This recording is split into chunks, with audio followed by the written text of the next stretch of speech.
Hello, board members. How we doing this fine Puzzle Sunday? As I'm still kind of under the weather, it's going to be a no face cam Puzzle Sunday. Um, I wouldn't say I'm worse than I was yesterday, but I'm definitely not better than I was yesterday. So we're gonna keep it like this. But in regards to what we're doing today, we are returning to the world of murders on the Yangtze River, where we are in a flashback, finding out how Shin met Afu. So far, it's been pretty fun, very interesting. I'm interested to see where the actual friendship comes from, I guess, because as of right now, like they're friendly in that one of them proved the other one wasn't a murderer, which is good. But outside of that, I don't. So far, they haven't had a particularly like friendly relationship. So I'm curious to see what they're gonna do with it. I'm curious to see where they're gonna go with it from here. But yeah, we left off, I believe, at like the middle of the investigation, where we've sort of proven that, like this one, that the youngest sister of the three was at least partially responsible for the death of the oldest sister, I believe. But there's something else going on here, because there's some facts that aren't adding up to her being the only murderer. So now we've got to find out what's going on with part 2.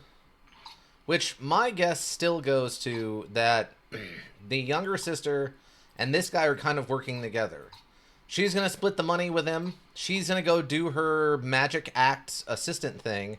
And he's going to take his money and go invest, like, do his 80 days around the world thing. And I think this guy, I think this guy's got a big target on his head as it stands. I don't think there's an immediate threat to anybody else unless they maybe get in the way. But even then, I don't know if that's how this is going to go down. But we'll see. We'll see what happens. I didn't realize we missed a fact last time. Also, welcome, Ika. How goes it? Well, as I've mentioned, cold, not better. Work was brutal. Nice long... A caliper, really? A nice long, extra, just a little over an 8-hour shift. Not brutal, but with a cold, it's pretty brutal. I hope you're doing well. I hope D&D is fun. Wait, Travels of Marco Polo, really? The Travels of Marco Polo primarily narrates the observation and experiences of the Italian explorer Marco Polo during his time in the Yuan dynasty. In addition, it also documents some aspects of the customs and cultures of other Asian countries. It's not only a representation of representative work of world travel literature, but also opened the door for the closed Western world at the time to understand China. Huh. Okay. That's basically what I understood of it. He's just a guy who went around experiencing, like, not Europe. The Werner caliper is a commonly used measuring instrument in industry, which can be used to measure the width, depth, etc. of work pieces. Its minimum reading is only 0.02 millimeters, making it a very precise measuring tool. The oldest known existing caliper in the world can be traced back to the year 9 AD during the Zin dynasty under Emperor Wang Mang. Nice. Wang Mang, huh? The structure of this caliper is very similar to that of modern Werner calipers. Huh. Yeah, I mean, I guess so. Probably not as precise, but otherwise it looks fine, I guess. It seems fine otherwise. Alright, let's see. What were we supposed to be doing? We just had that first dinner, and I think they had some people locked up. Whoa. Master Wu, there really isn't anything else on the ship that can be used as offerings. Oh, right, he's trying to appease the Lung, which is a sea dragon he thinks has cursed the ship. Mr. Joseph, Mr. Shen, please talk some sense into Master Wu. He's going to feed our food to the fishes again. Which celestial being are you worshipping, Mr. Tiem? I'm telling you, Inshu must have been bewitched to be able to do such a thing. I need to beg the Loon King underwater to give her a way out. L. Lingston stocked up on some sardines to make stargazy pie. That again. You can go ask him for some to give Mr. Wu. Mr. Joseph. Go on, then. I mean, we have plenty of food, and it's not like we're, like, lost at sea. I knew I could rely on Mr. Joseph to be reasonable and fair. Reasonable, maybe. Fair, I'll say that much. I'll agree to fair. I won't agree to reasonable. By the way, Mr. Wu, we need to preserve Miss Yinchu's suitcase as evidence. As for the money and Yinchu's personal belongings inside the suitcase, I'll handle it.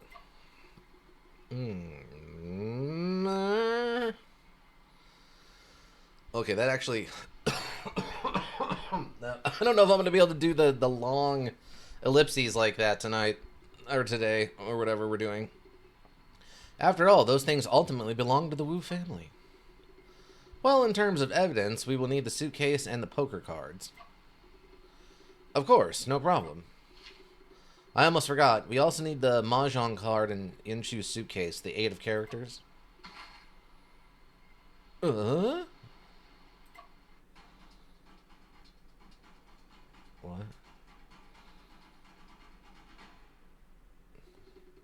Those Mahjong cards in the box.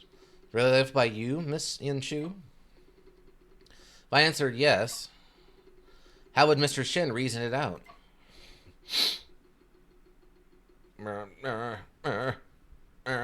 If I do little ones, that might be okay. We might be able to get there with the little ones. No, this can't be. Looks like someone's caught in a misconception. I overlooked the fact that the suitcase belongs to Yinchu. The 8 of characters shouldn't have appeared there. Yeah?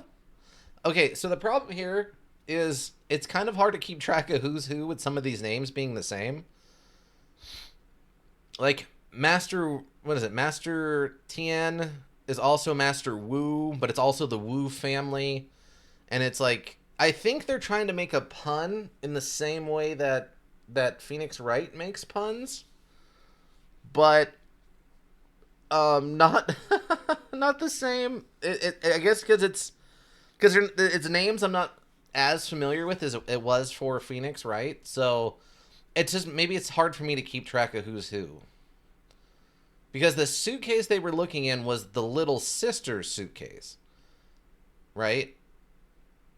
But the character shouldn't have appeared there. But such are the facts. Why? Yinchu was careless. Yinchu was lying. Someone else didn't.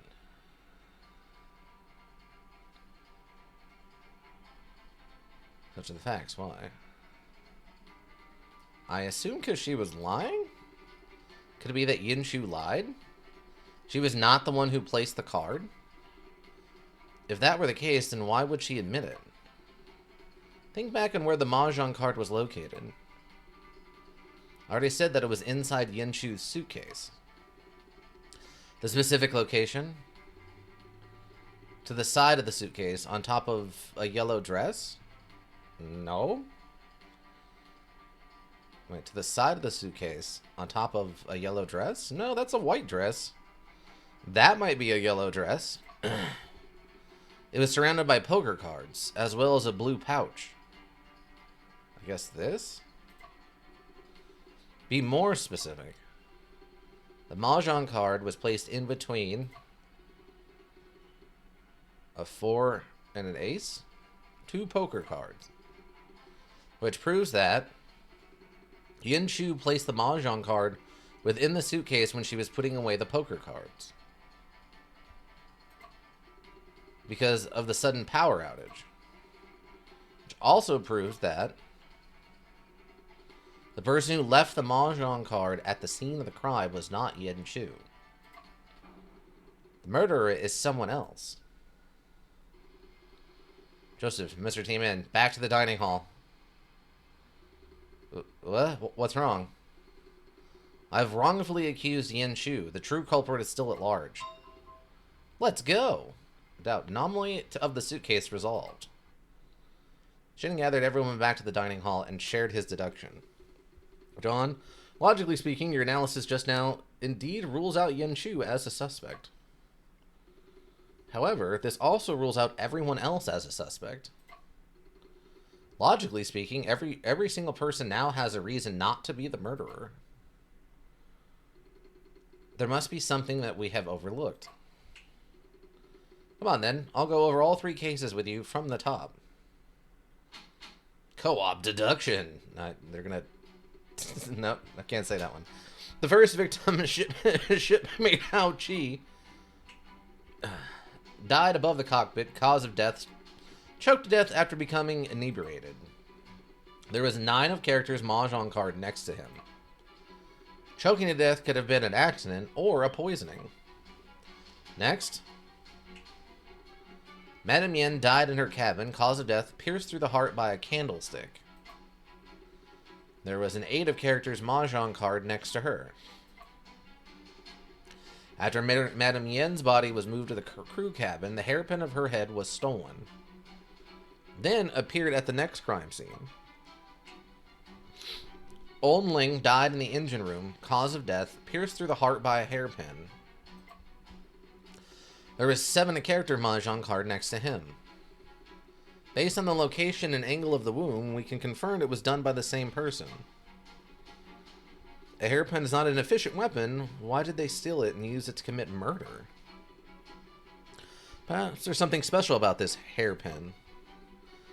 Continue on first. Beside the 3 victims, 6 others received mahjong cards. Wu Timen's card is the 6th of characters. He is most likely the murderer's next target. With L's 5, Yanchu's 4, my 3, your 2, and Linkstron's 1, there's 9 cards. Okay. L's 5, Yanchu's 4, my 3, your 2, and Linkstron's 1. Oh, okay, yeah, that makes more sense. I'm like, that doesn't make any sense. This lineup is not what they're talking about, but it's probably Chinese style, right? So it's probably like right to left instead of left to right. So technically it would go this way. That makes more sense. Wait a moment. Joseph, something is out of place.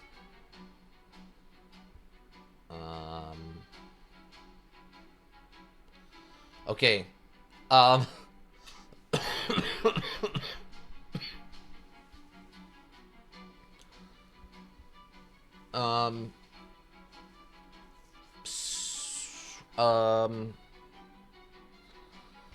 The number, the order, the design. I don't know what they mean by the design. Hopefully this isn't one of the ones that takes life energy. The number, the order, the design. The number, the order, the design.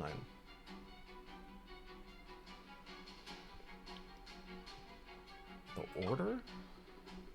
The order of the cards is wrong. Really? I don't believe so. Allow me to recollect.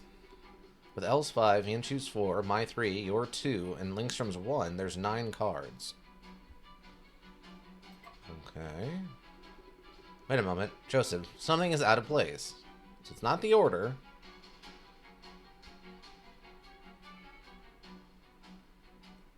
It looks like 9. This might be one of those things where I don't know anything about Mahjong. If I knew Mahjong, I would probably be able to answer this like right away.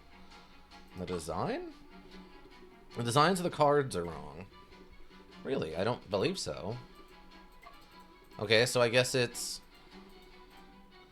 the number? There is something wrong with the number of cards. We were missing 8 Mahjong cards earlier. What is the 8 of characters doing here? Otherwise, you'd still be stuck with that 9 of characters cards. Okay. The Woos were missing 8 cards when they were playing. Madame Yen had the 9 of characters. For the murderer to take the 9 of characters, they had to wait until Madame Yen left. The power outage was done by the person specifically to steal that card. Which means that the murderer only had 8 cards at first, then stole the 9 of characters later. This could have been accomplished in one go. Why did the murderer do it separately? What is my accident? Had no choice? Maybe there was unforeseeable and insurmountable situations that forced the murderer to do so. What kind of situation could it be? Elsie reconsidered. Okay, this could have been accomplished in one go. Why did the murderer do it separately? By accident? There's only one possibility. During the crime, something outside the murderer's plan occurred. For instance, the discovery of Hao Qin's death? Exactly. Why did the murderer insist on taking the 9 of characters instead of using a card at hand? The character, the order, the number? So taking the 9 of characters instead of using a card at hand. The order? Mahjong cards correspond to the order of death and serve as a countdown. It's likely that the murderer already placed a few cards when they discovered Hao Chu's body. The murderer had to steal the 9 of characters because Hao Chu's died before Madame Yen. Since the murderer is so intent on emphasizing the order, that actually indicates there's something wrong with the order. Without a doubt, Hao Chu was the first to die. However, Madame Yen's time of death is very close to that of Old Ling's. Even after conducting an autopsy, it is difficult to determine the order. Oh, unless I forgot to turn the music back on. That's a loud one. I'm going to turn that down just a smidge. Even after conducting an autopsy, it is difficult to determine the order. Mahjong cards told us that Old Ling was murdered after Madame Yen. John, it wasn't just that Mahjong card. It wasn't just the Mahjong cards. Don't forget, the murder weapon used to kill Old Ling was Madame Yen's hairpin. Did she fake her death somehow? I mean, these are two investigation experts with, like, experience. They would have known she was faking, right? When Madame Yen died, you and I both saw that she was still wearing the hairpin on her head. I noticed the hairpin was stolen after her body was moved to the crew cabin.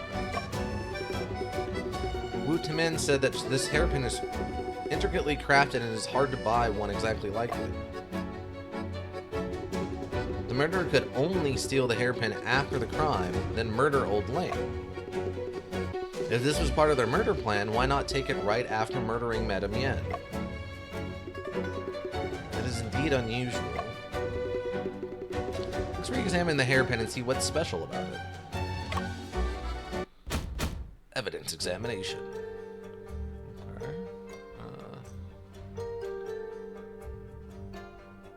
Oh, I think that's just a shadowing. Also, this is straight out of the second Phoenix Wright thing.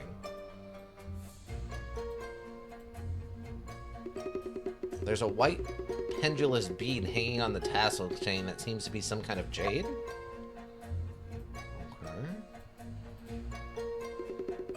The tip of the hairpin is quite sharp. It has been deliberately sharpened. There is still blood from the victim on it. Is that deliberately sharp? It doesn't look that sharp, but okay.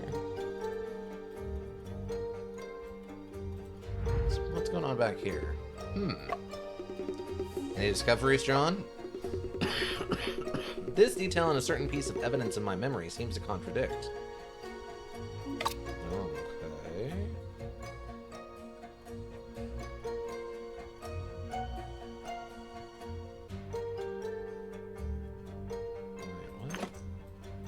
What does that mean? The detail in a certain piece of evidence in my memory seems to contradict.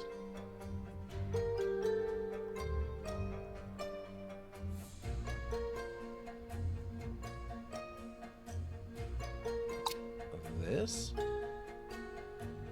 Because if this was real, it wouldn't be hollow on the back, right? It would have the gem actually in it.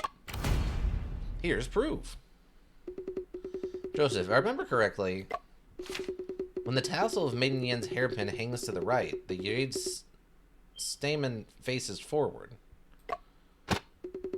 Yeah, this hairpin is exactly the opposite. Oh, I didn't even notice that. This is not the hairpin that Madame Yen wore. John, This discovery is enough to overturn every deduction we've made of this on this case. So this is a fake piece. Everyone, John has several important discoveries regarding the case that he needs to announce. They've already confirmed that Miss Yin Chu isn't the true culprit in this case. What? What?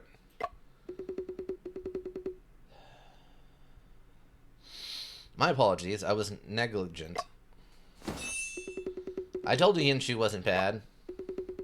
What made you change your judgment, Mr. Shen? Previously, I overlooked an important detail. Madame Yin's hairpin and the hairpin that killed Old Ling are actually a symmetrical pair. I don't understand. What does that prove? This means that the judgment about Old Ling's time of death has been overturned. The true trajectory of the predator could be as follows. They killed Old Ling in the injury room with one hairpin and left the 7 of characters. Then they killed Madame Yin in the cabin with a candlestick. That is quite the needle on that. And left the 8 of characters. After Madame Yin was discovered, they waited for a chance to steal the other hairpin, thus creating the illusion of Old Ling dying after Madame Yin as well as their own alibi. Not missing resolve. Then what's the deal with Old Hao's death? Hao Chi's death was an accident that even the murderer could not foresee. To reinforce the wrong order of death, they stole the 9 of characters from Hao Chu. That's the shit made Hao Chu. I didn't expect this murder to be so cunning. Mr. Shen, do you know who the murderer is? The only person who had the chance to commit theft and murder was... Oh, here we go. Now we're in it. Now we're in it. Okay. Oh, now we're in it. Okay, hold on. Person who had a chance to commit theft and murder. Because they were with us. But no, they went to go get the pie, right? Hold on. Hold on. Want to help others. So she went... I'm trying to remember how this worked out right before this. Because she was sent to go get the pie for the captain, but she just stood around. And what's-his-face went to go get the pie for the captain instead. Ling, right? There's another Wu family enjoys cookery and refined lifestyle. And he wasn't down with us, but we don't know exactly the time of the death now. Because he ate dinner, or he was playing cards with them. Actually, is it L? It might be L. I'm going to go... Oh, okay, it actually lets me choose this way. God, I wish there was something silly on here like the oh my god, it's actually the Loon King is actually on here. And it does confirm that it's a sea dragon. Okay. We weren't 100% sure, but now I'm 100% sure it's a sea dragon. I'm tempted to say that just to see what people say, but... So let's see. Because he was alone, piloting the boat. He obviously could have gone into the basement. But, you know, we know it's not him because he's there in the future, right? That's cheating, but technically it's, you know, deduction. We know it's not Afu, right? Probably not Joseph, since he was with us. These 3 were having dinner at the time. Obviously not us. So I think it might actually be L. Could it be L? It could be L, right? I'm going to try L. The true murderer is L. L? Stop joking around, Mr. Shen. But detective, hasn't L been investigating the case with you the whole time? How could she have killed anyone? This young lass doesn't seem like she could kill someone unless she's been possessed. Mr. Shen, I don't think anyone believes that L is the murderer. You wronged my sister earlier, and are you mistaking again? Gentlemen, please be cautious. Lives are at stake here. John, we've been wandering in the mist for too long. Now the truth is about to be revealed. Do you have a way to break the doubt and prove that L is the murderer? In my memory, a minor detail about L contradicts one piece of evidence. All objects and all images settle in different locations sequentially. I have a card, too. It's the 5 of characters. Right, after Master Wu. I have a card, too. It's the 5 of characters right after Master Wu.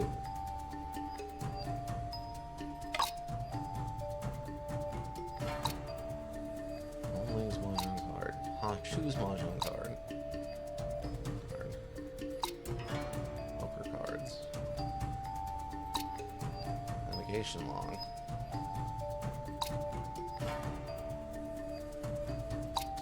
Dining home newspaper. What am I... Question.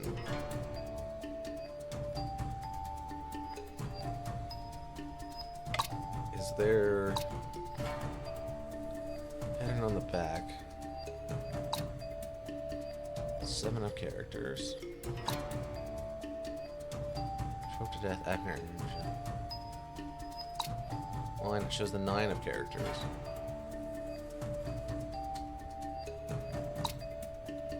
In Madame Yin's crime scene, it shows the 8 of characters.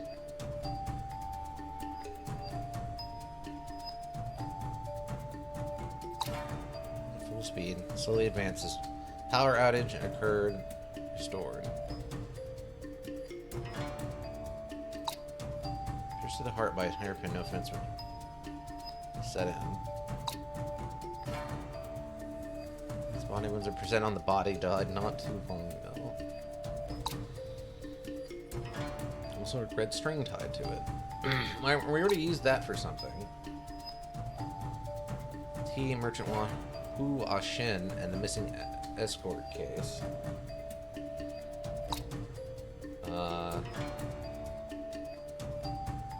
Here too, it's the 5 of characters right after Master Wu.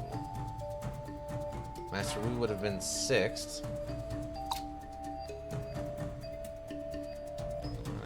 7 of characters. Would it be the 7?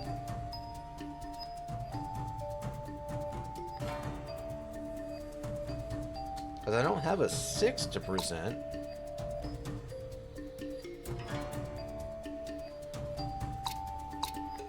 Just the airflow of a steam turbine. The valve is fully open and the pointer also indicates maximum value.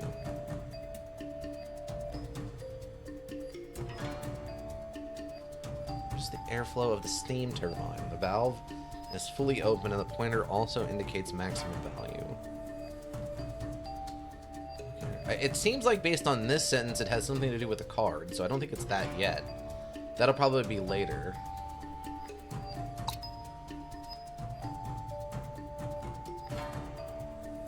Let's try the 7?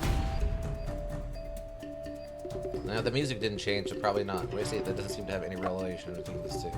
So I think it's best you attend this matter personally.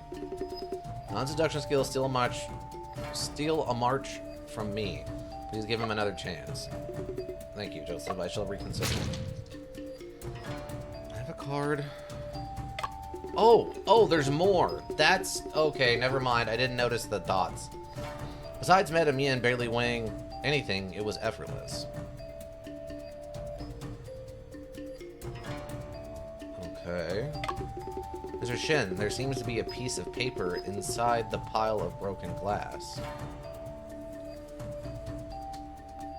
Inside the broken glass? Why would it be inside of the broken glass? I used to go to private school, but I dropped out after my daddy owed a lot of debt. Wait. Isn't she an orphan? An ad for the magician Julia. I thought she was an orphan. Reference of wounds. Okay, well, it said a particularly missing... Wait. This written legend of the Lung King Temple. It is said a peculiar missing escort case took place. There was an ad for a magic show at the Lunar Theater. This, maybe?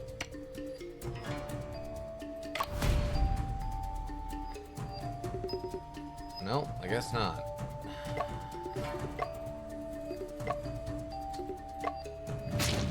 Okay. After my daddy owned a lot of debt, how could Madame Yin's hair grow longer?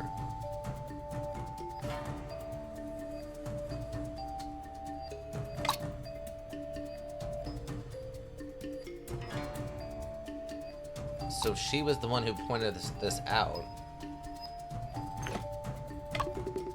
Only once you've done the speed of the ship will be adjusted and the bell will stop ringing. Oh. So now, is it this? That's what it was. It was full ahead, but it was set to half.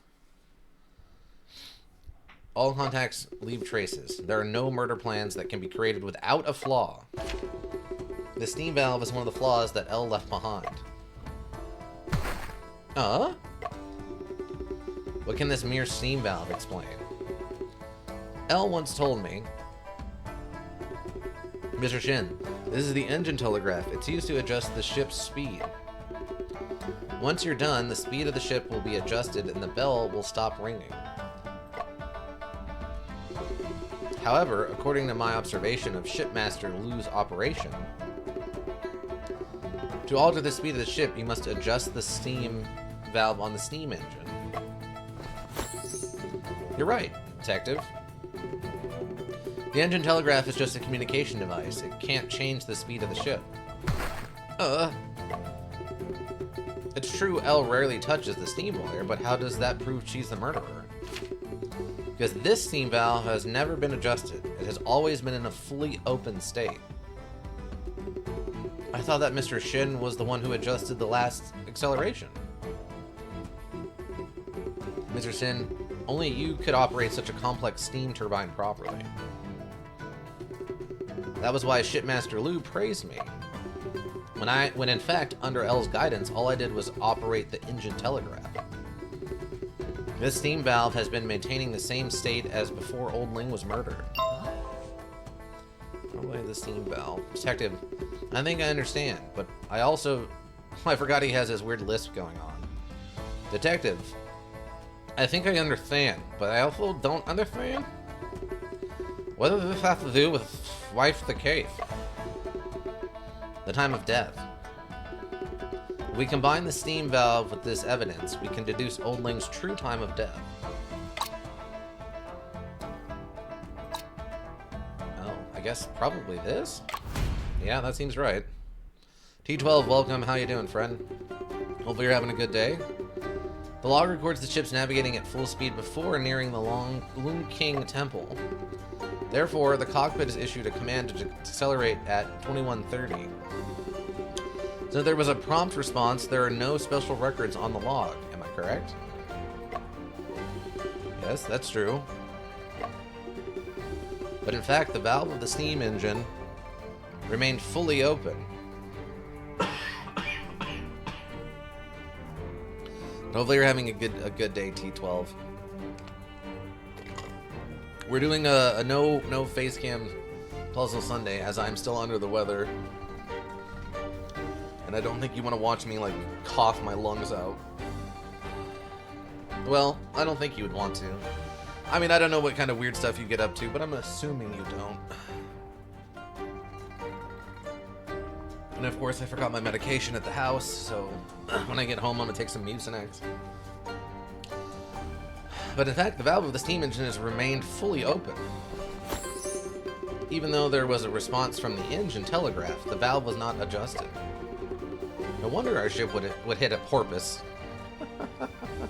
It was a finless porpoise, dingus. It's very important that we remember it was a finless porpoise. This is not a horror day. It is not a horror day, but my coughing my lungs up might look like horror, so we're gonna do faceless cam stuff today. Shipmaster, even you didn't notice there was something off about the ship's speed. That's true. Turns out I'm actually blind. Although I did feel that the paddle wheels were turning rather quickly. It was too dark and foggy to determine the speed, then everything else happened. Shipmaster Liu, has there ever been a time where Old Ling forgot to adjust the steam valve? Never. Very well. This pretty much indicates that at 21:30, Old Ling had already come to arm. Uncle Ling was murdered. Of course he couldn't work anymore. What does it have to do with me? I have a professional habit of checking the time whenever something happens. Old Ling came to ask for Elle's help in the engine room around 21:20. 10 minutes later, at 21:30, as John had mentioned, the ringing of the engine telegraph began. Which means Old Ling was killed within the 10 minutes that time frame after you entered the engine room. The gloves. The gloves are throwing me off. It makes him look super evil. I guess it's also that he's doing the weird, like, pyramid fingers thing. After killing Old Ling, the murderer turned off the ringside noise, but didn't adjust the valve. I hired Elle to work in the engine room, but Old Ling won't let her touch the steam engine. You've never touched the steam engine, so you only know how to operate the engine telegraph. Coincidence? That's really just a coincidence. Besides the deceased, everyone who received a mahjong card has been in this dining room. As the waitress, you were able to naturally approach each of us to leave a card. Before the power outage, you were standing next to Mr. Wu with a socket right behind you. That's true. I think it's still there. Is that also a coincidence?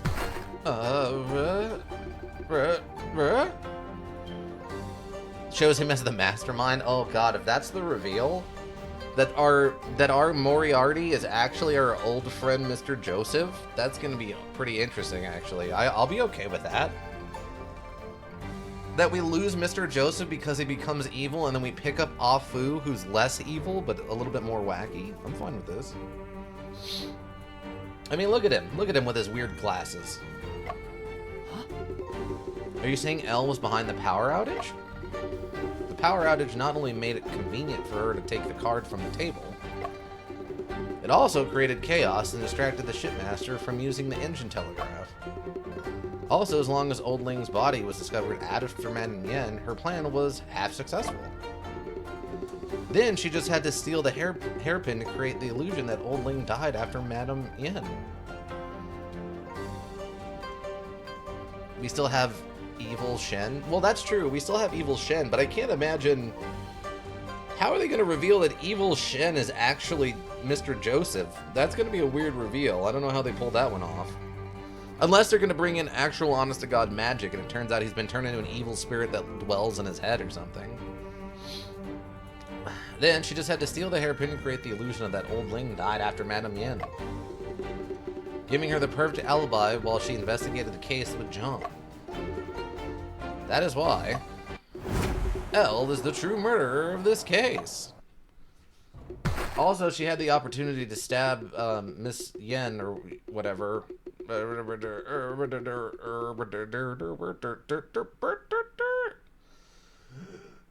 my god. She had the time to stab the lady, Madame Yen or whatever, while she was taking the food up to the captain. I can't remember what it's called now. There is a food she took up there to him, though.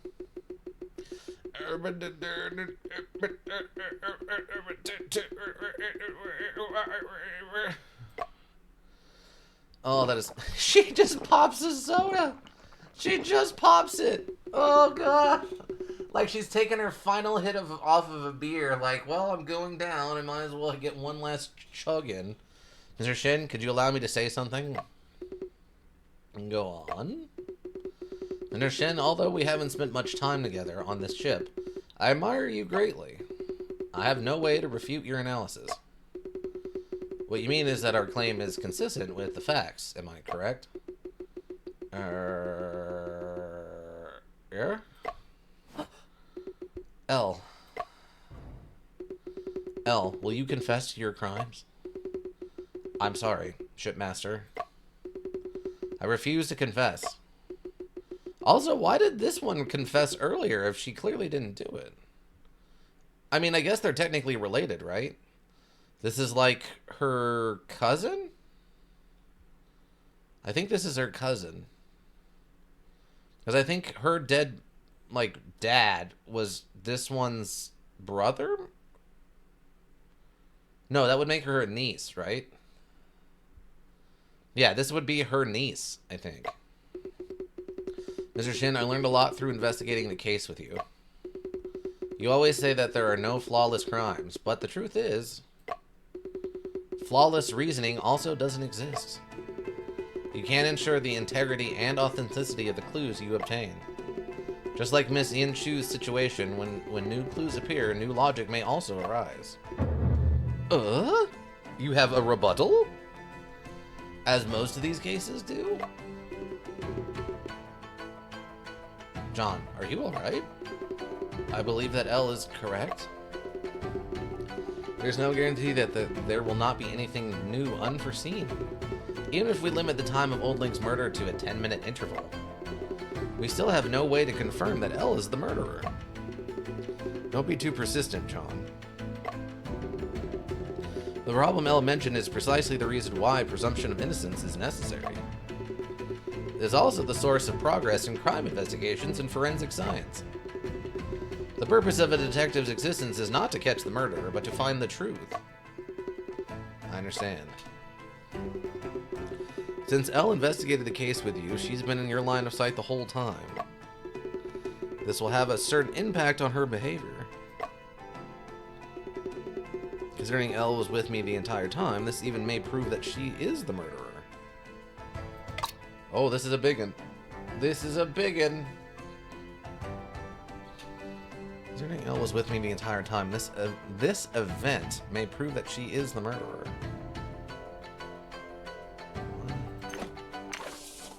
The what? The what?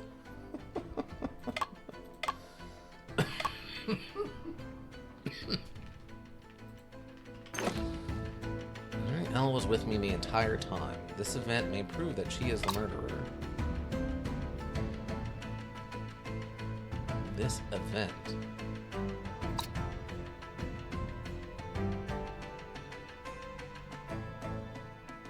What?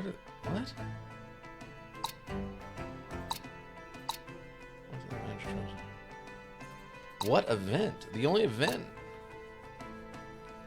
Like the events of the navigation log?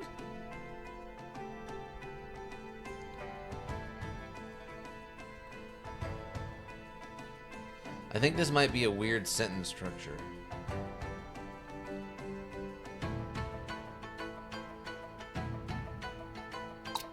Maybe he means like the murder of this guy?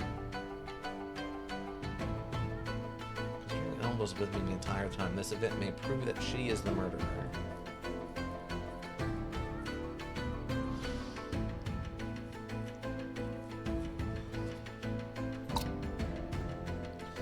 Is the death of the tea merchant in Lushan.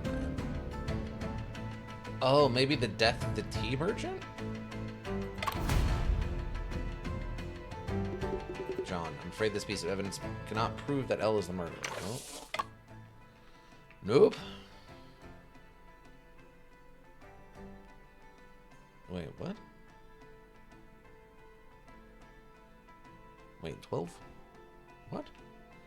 Wait, why does this say... 12:20. What? From yesterday?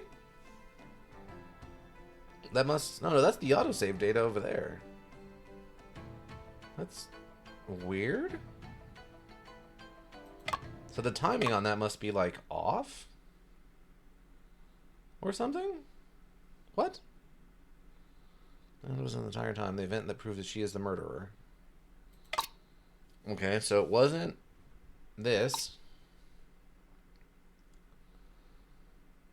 So, Elle was with me the entire time. This event may prove that she is the murderer. I mean, this guy's death? Because she was looking for him, right? And couldn't find him. But she would have known he goes up there to drink. So she would have found the body and been able to place the card?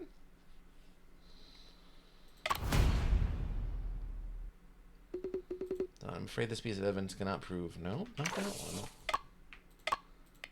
So... I'm wondering if event is the wrong word that they used here.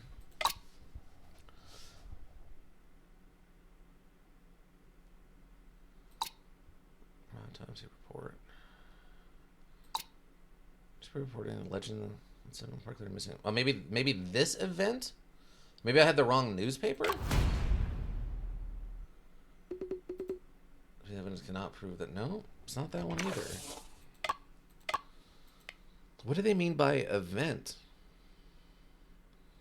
Maybe it is just the death. Maybe it's just the murder.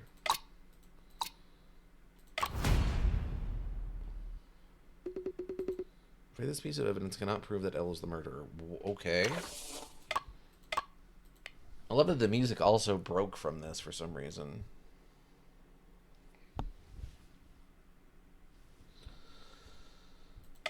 So...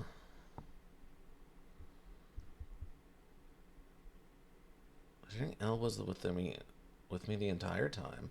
This event may prove that she is the murderer. So it's not this. It's not this. It's not his death.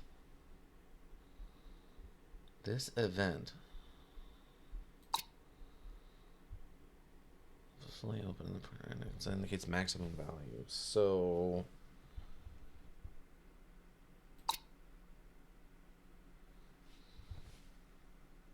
like this?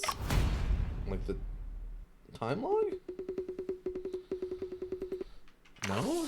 Okay, I don't know. we're in guessing mode now. I'm not sure what they mean. This almost feels like I'm missing a piece of evidence. Are we back to the steam valve?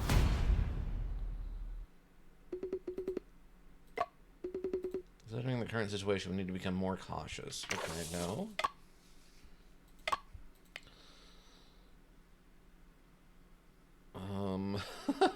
I have no idea.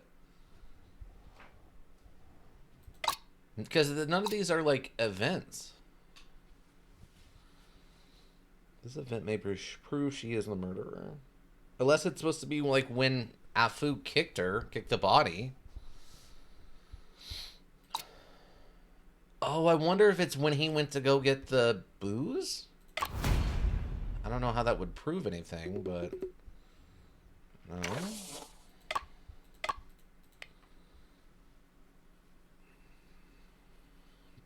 We are very quickly running out of... so not this.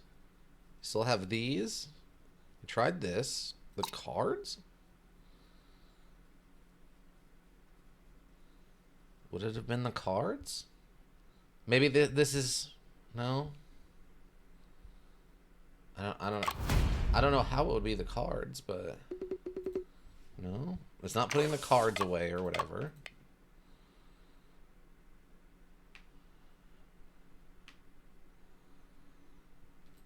Presents. Is it... oh, maybe the stealing of the hairpin? Oh, here we go. L, if my guess is correct, Madame Yin's missing hairpin is still on your person? You were with me throughout the investigation, and the hairpin was the focus of our attention. I didn't realize that that was indicating the stealing of the hairpin. I thought it was just talking about the hairpin as a murder weapon. Still, that's a little vague. Okay, it was the stealing of the hairpin was the event. Okay. There was a lot of events we listed. Sure. I believe that you did not have the chance to get rid of it. Well, I mean, I was thinking about her checking her for a murder weapon, but she's not been in her eyesight all the time, every second, I don't think.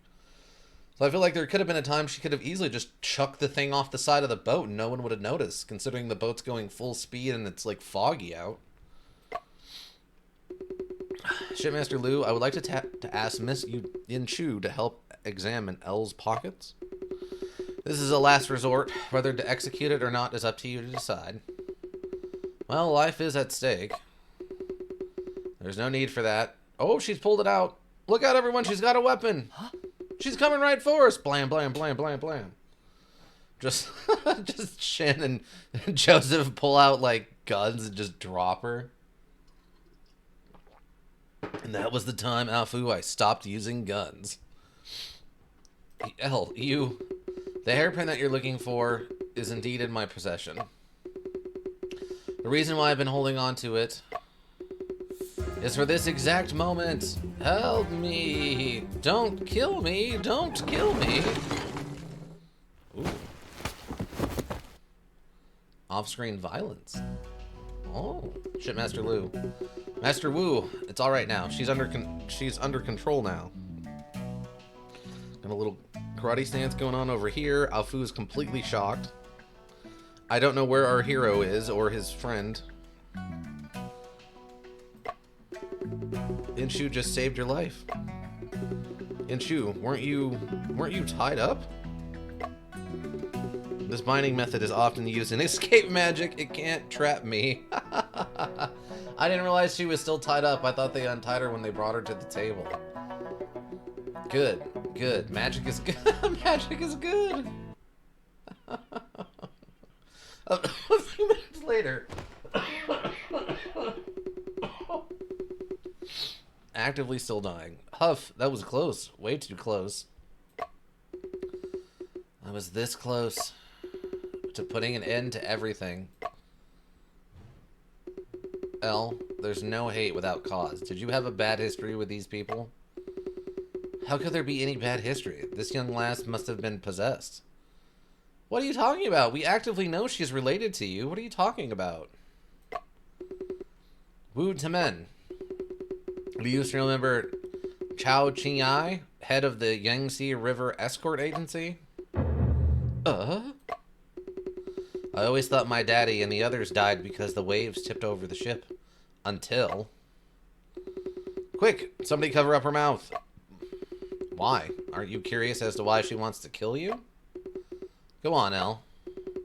Until I overheard them with my own ears. I thought you said you'd leave with your family after you got the money. What are you doing back here? Also, why is Wu Lingshen the first mate here? He doesn't know something, does he? Master, madam, don't worry. Running into you two and Mr. Lingshen was just by chance. I have paid for my sins. My wife and child have died of illness, and I will soon join them. I no longer want to have any further involvement in that matter, and I won't say a word. You better keep your word. Bite your tongue and carry this secret to the grave.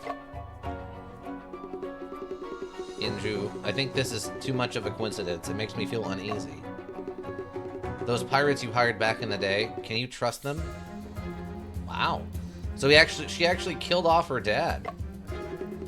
They've long hated the escort agency. We seek wealth, they seek lives. It's a sealed deal. Besides, those pirates are either dead or locked away. They're long gone.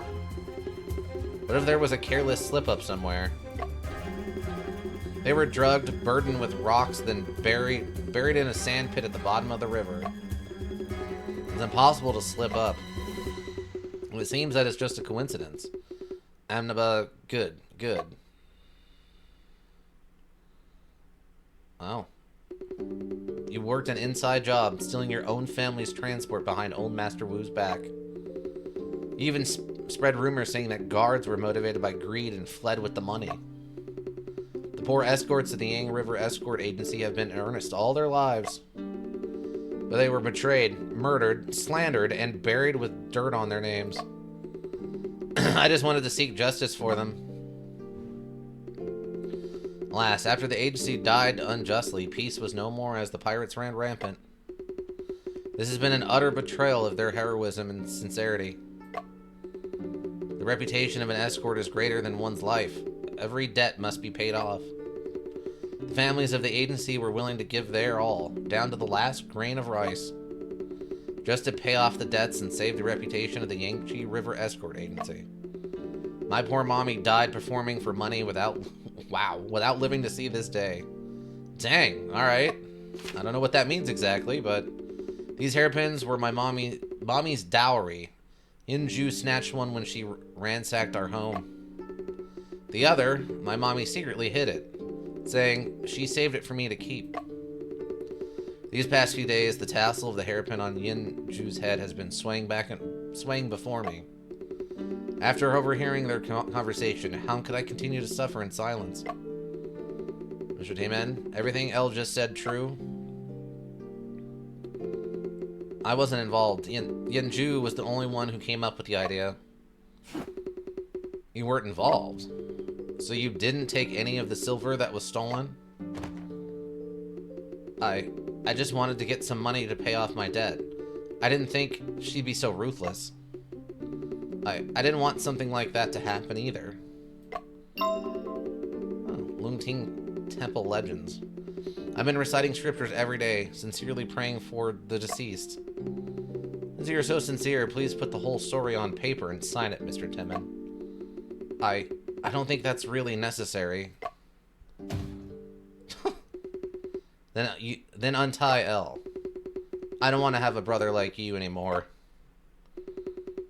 Wu Ling Shan, you ungrateful brat, you're trying to get your brother killed.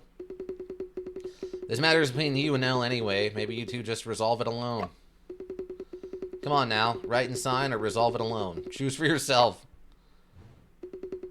All right, all right.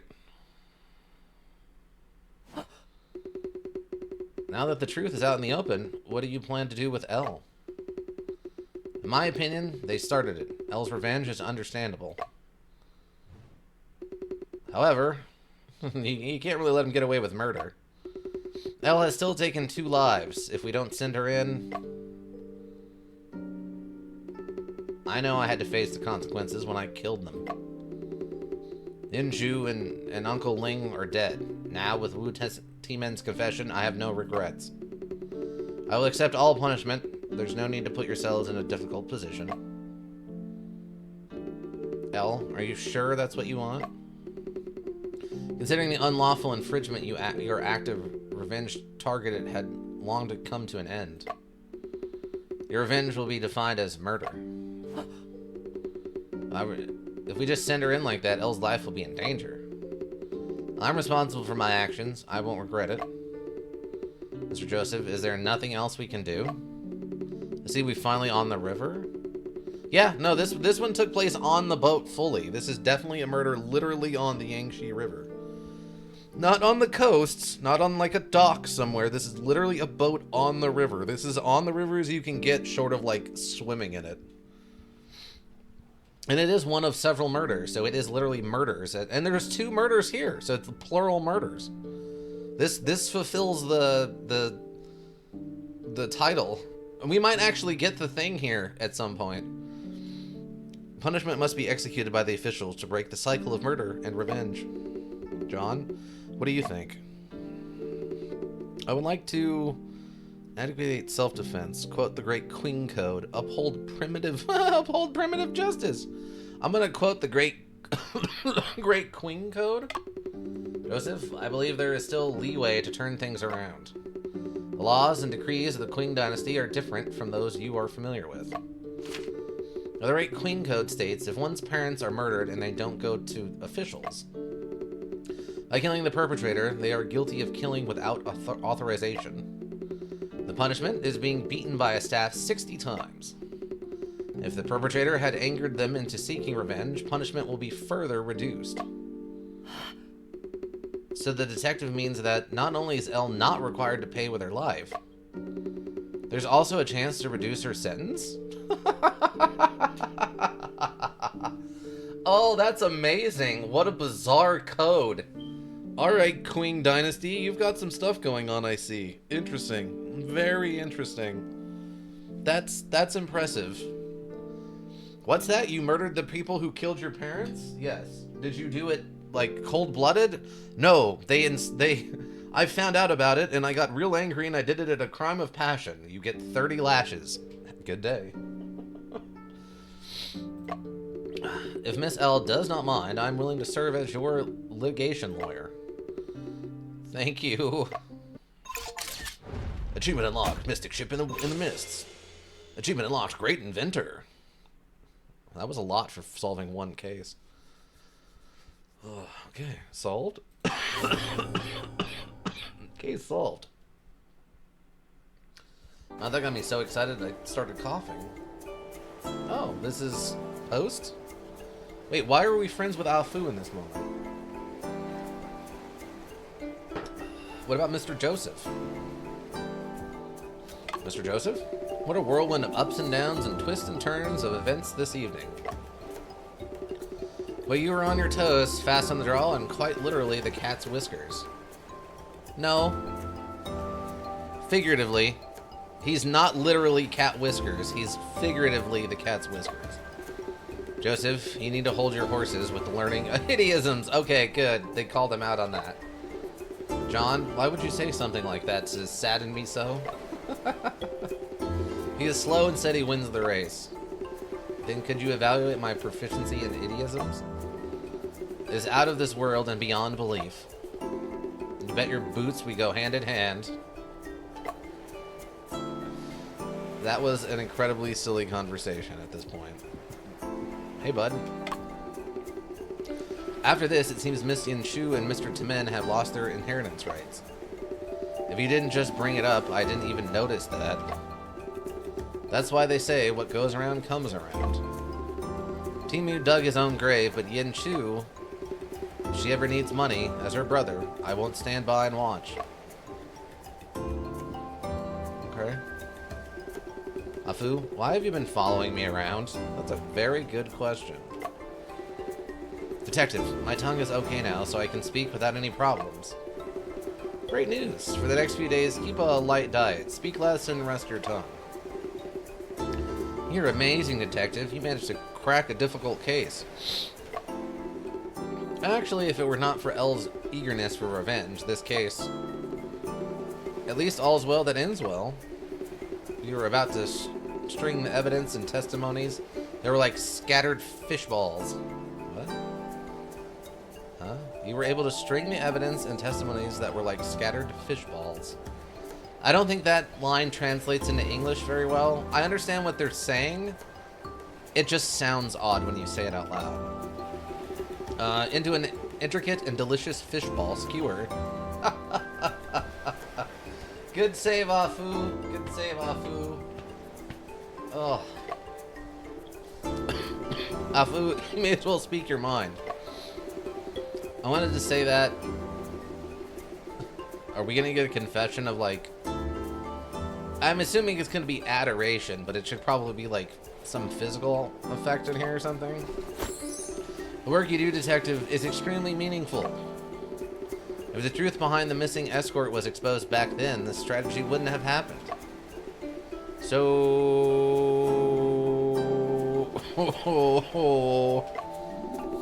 I would like to be your assistant, Detective.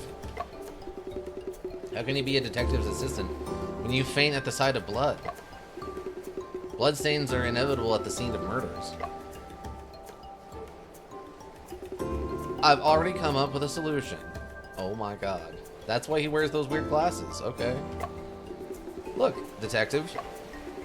Is this your new invention? This is a filter I made just for investigating cases. I tried it out already. With this on, blood won't make me squeamish. You really put your heart into it. So you agree, Detective. I'll pack my things in a minute. Well, about that.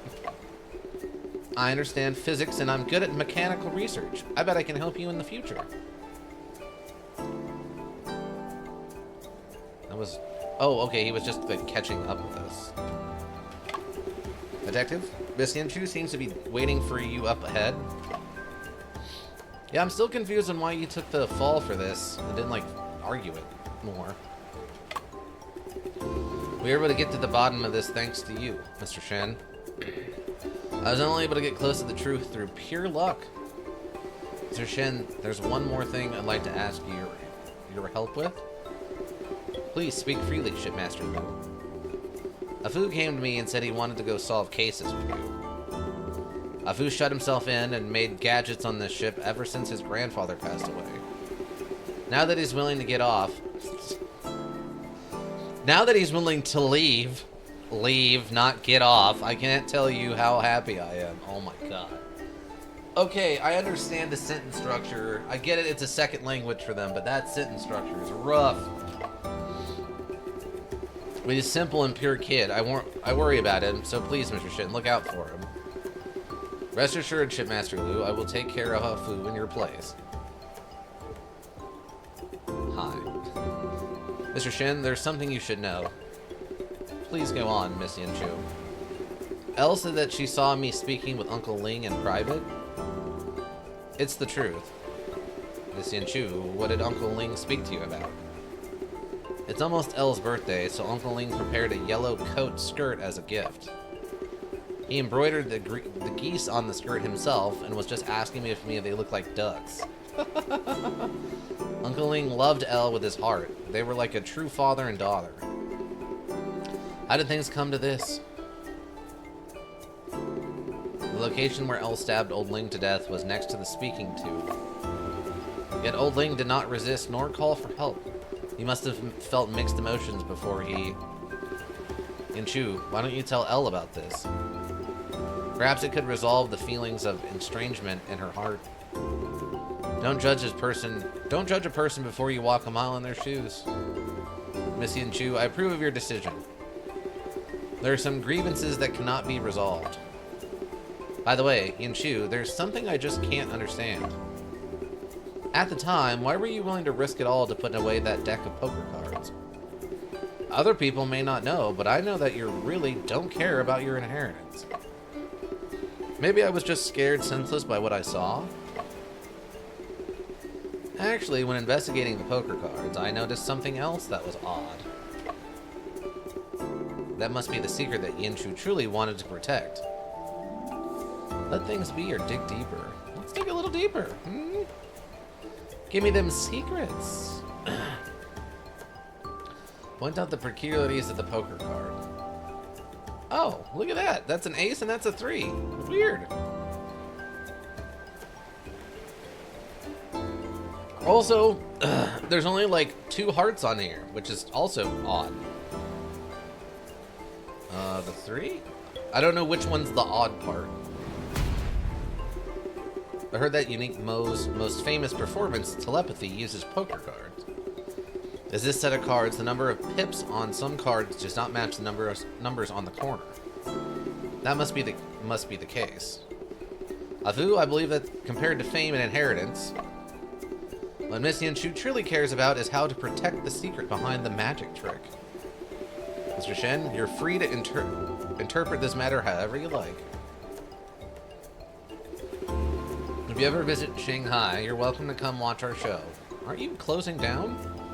Didn't you say this was your last season because of the things you're out of money? Of course. Fact and luck, magic in the late Qing Dynasty, eh? Detective, the fog has cleared and the sun is up. Hold on, I want to look at this before we move on and I lose this info or something. Wow, that's still a lot of facts to unlock. That's probably another 2 full cases worth.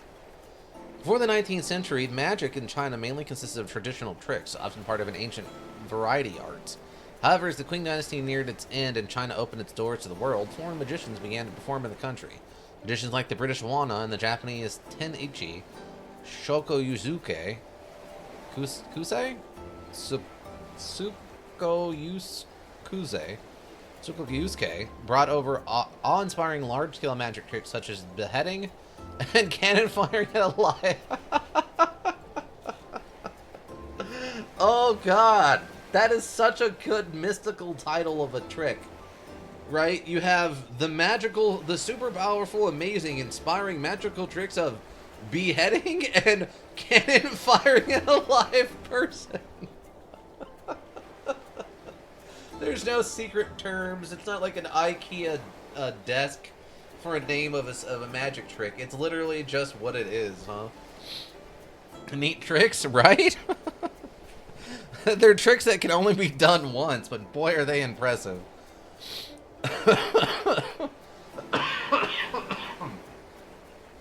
During this period, cultural exchanges between China and other countries were particularly vibrant. Chinese performers renowned abroad, such as Zhu Li Kui and Han Bingquen, integrated Western techniques into their acts. There were even instances where local artists competed against Western magicians in public contests.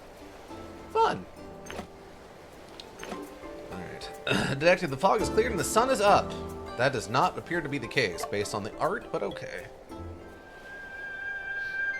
Ah, there we go. Maybe?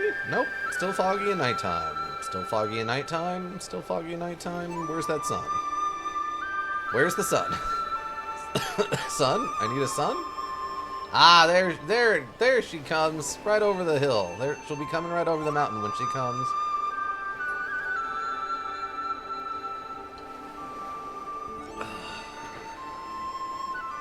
I mean, I still appreciate the art.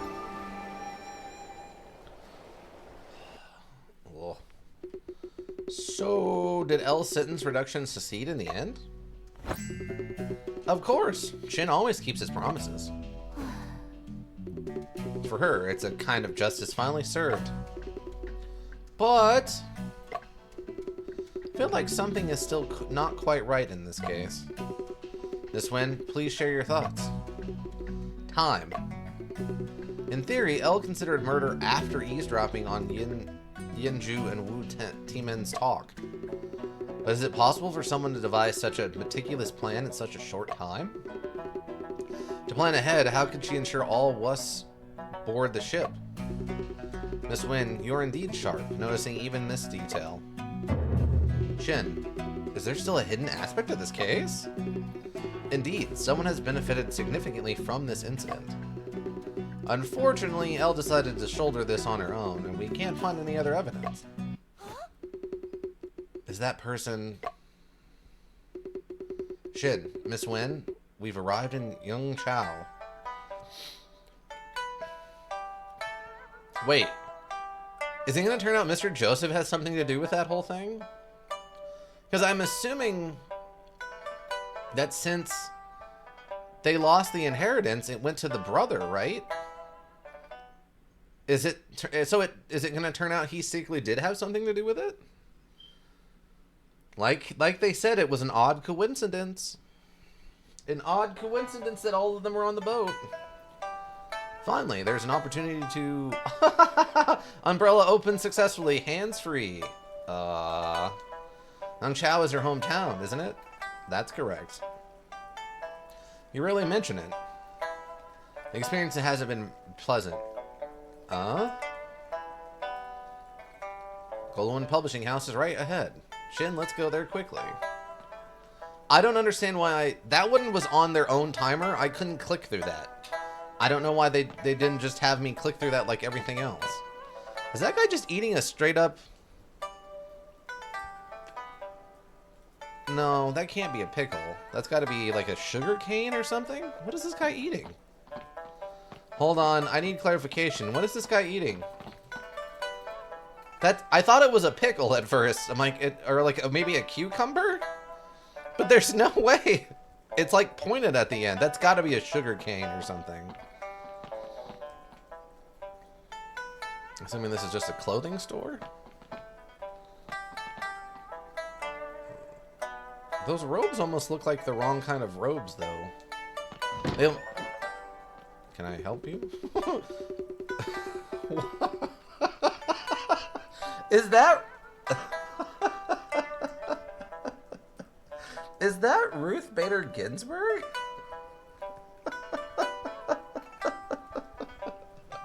Wait, what? That's not Ruth Bader Ginsburg, right? I have to be wrong about this. Does something look weird about her face? Something like her face just... Something is weird about her face, and I'm not sure what it is. I don't know. The face just does not fit correctly with this scene. Outfit's fine, the hair is fine, the glasses seem a little too modern, but that's okay. But something about her face just seems odd. Mr. Shin, Mr. Hasu, welcome to the Golden Words Publishing House. I'm Fang Hanshu, the supervisor here. Hello, Miss Fang. Through your telegram, we have learned about the incident in Pero Town. Thank you both for uncovering the truth. Miss Liu was an outstanding editor, and her passing away is truly regrettable. We have published an article explaining Liu Xuan's contribution to Lo Pei's novel. I hope this will provide some comfort to Miss Liu. Pi Ching valued the reputation of the authors greatly and hopes that she is aware of it. Miss Liu would surely be happy about that. The rain gets heavier. Please come in and continue our conversation indoors.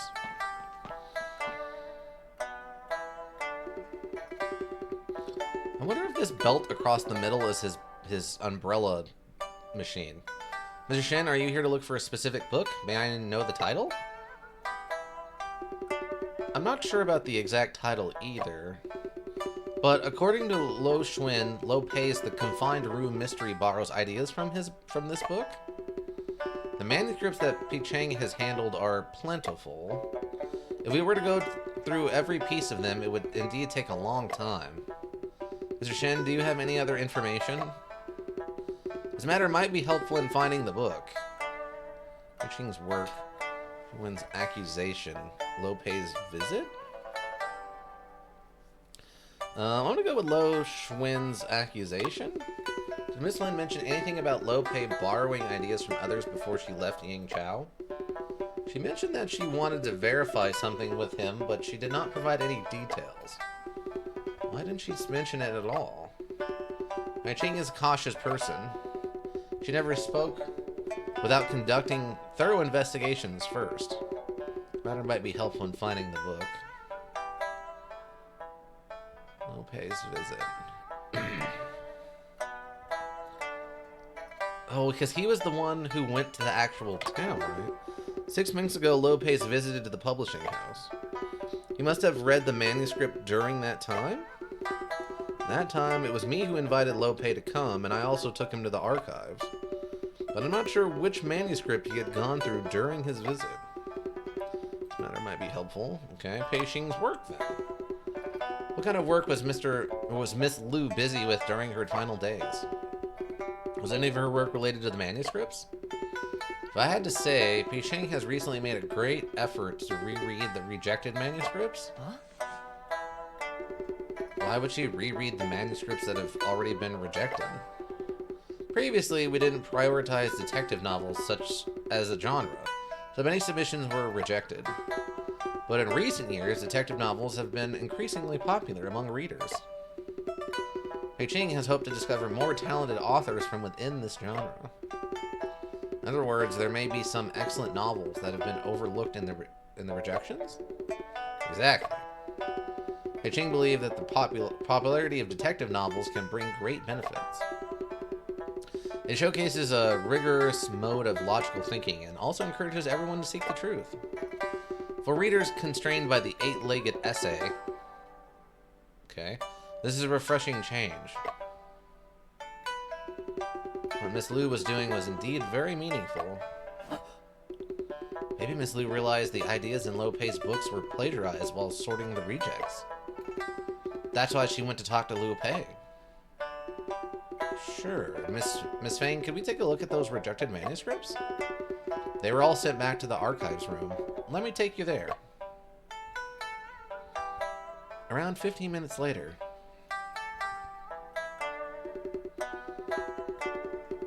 Like, maybe her face looks like Hank Hill or something? I don't know. Her face is throwing me off. There's like a weird...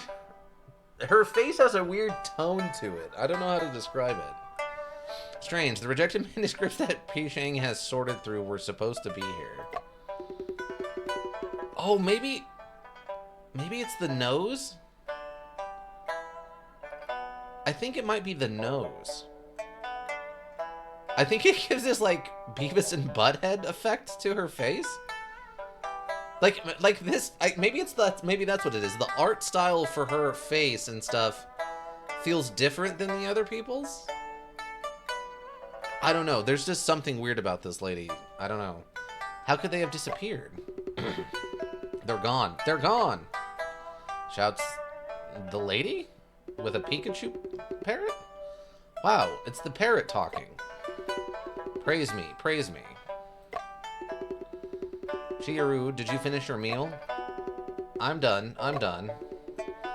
Mr. Shen, this is Wu Hisali, archivist, and Chuura is her parrot. Or Chuyo? Chu? If you need any assistance, feel free to ask for her help. Husli, Mr. Shen, and Afu are both detectives.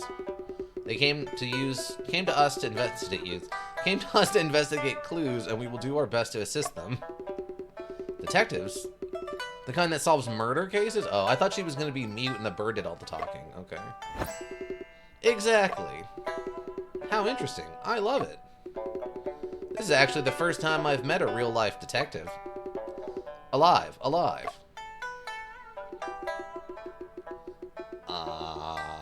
What? Okay, Shin, what's the problem?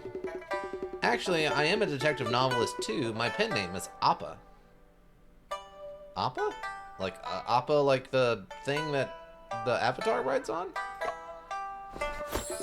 Wow, that's impressive. Can I read your books? I'm still crafting my stories. You know what? During our conversation, I suddenly got a great idea.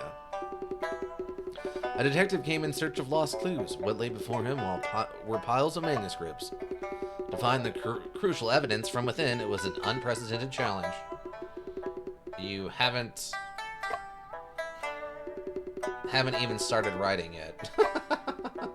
Miss Lynn organized some rejected manuscripts on the detective novels. Do you know where she put them? We don't have a separate category for detective novels yet. Only narrative fiction, supernatural tales, legal stories. Legal stories?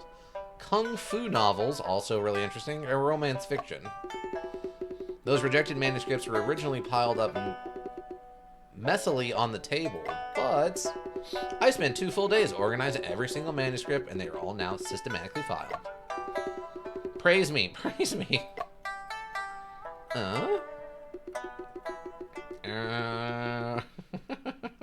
Just, I can't see this lady's face and not giggle, I'm sorry.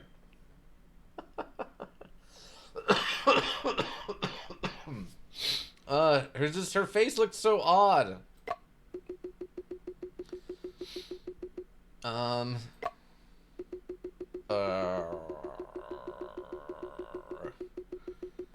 Maybe it is the fact, like, compared to everyone else, her nose is gigantic. There's something weird about her art. Like, it almost feels like they had like a guest artist come in and do her, like, face art or something. I don't know what it is.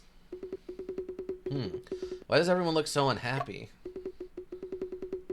Well, looks like you've had to search through each bookshelf one by one, Mr. Shen. It's done. It's done. Yeah, seriously, this lady's nose is twice the size of everyone else's nose. It's alright. Afu, let's start searching for from the leftmost bookshelf.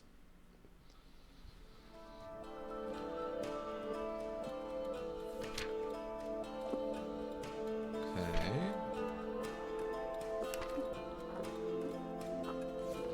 I mean, it's their time to waste, right? Just him slowly reading the same book while they're doing everything else. Oh my god, wait, what? They cleaned the place out. Okay, fair enough. As time goes by, Malfu's asleep. I've finished this stack. I will go and grab another stack. Pile of books? He acted like he ran into a wall. Fried rice, fried cake. Wake up, Shin. Come and eat. Fried cake? Is it like... Can I help you? What is this? What is this? It's so late. How could there be a child here? Let me have a look. What?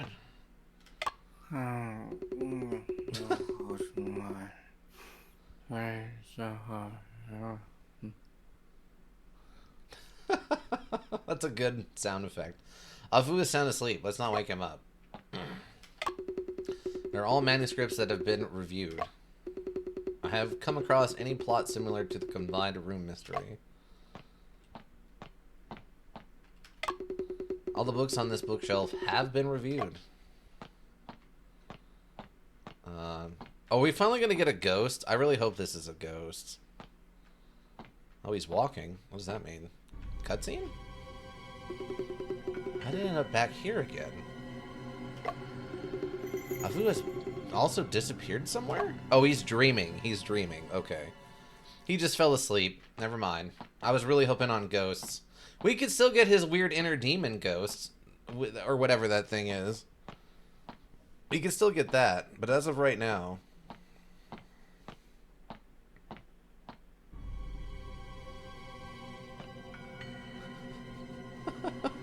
I kind of halfway expected to, like, turn around and have something happen. The shelves are getting slowly more books on them.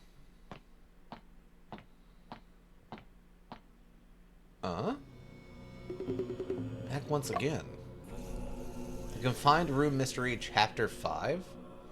The Confined Room Mystery? Because we're confined to a room? Okay, that's a good twist. I'm down. Oh, it lingers. This is definitely a weird dream he's having, but... Okay, so what do I...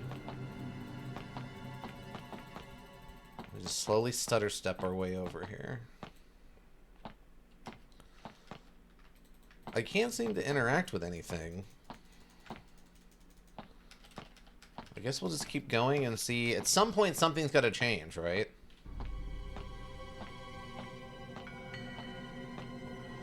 Okay, this shelf is full again. Okay, we have at least one more person that did not look like the little ghost girl. Surprised at the Gold World Publishing House. She is helping us find the manuscript. A parrot capable of mimicking human speech. That's definitely a Pikachu. An archive administrator of the publishing house. She is very responsible and interested in writing detective novels. Oh, she's a little older than Afu, but, you know, they have something in common. Oh, wait. This actually gives me... Okay, look at her nose. Her nose is literally double the size of Afu's. I think it's double the size of Shen's. See, this is from the side, so it's hard to tell how wide her nose is accurately. There is something weird about her art compared to everyone else we've seen, though.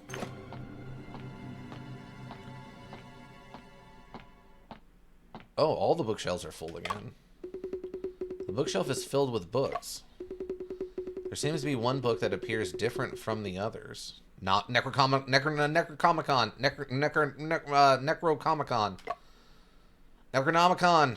Necronomicon. Grey's Anatomy? What? What? Quentin Corward. Die Trauma de Tung. I think that's French. But yeah, Grey's Anatomy, apparently. I didn't realize that was a book. Is that a book? I would have never guessed that's a book.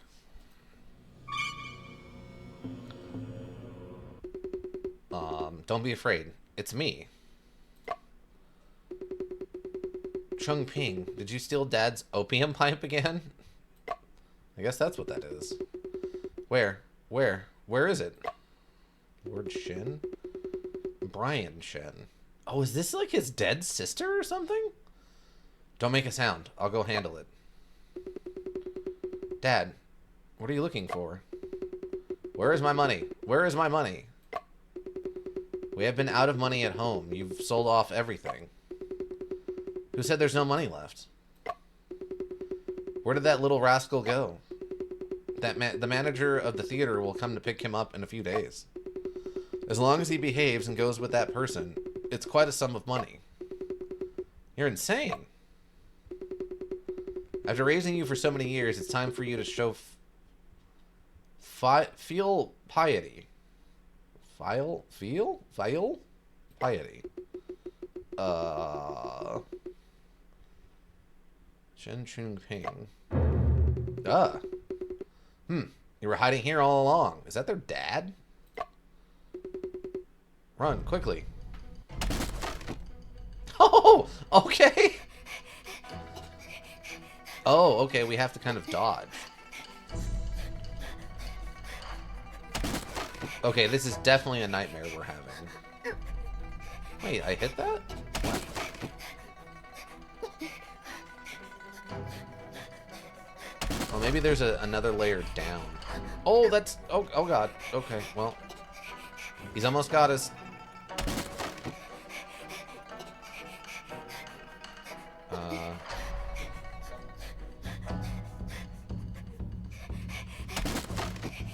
Oh yeah, there is another layer down. Okay.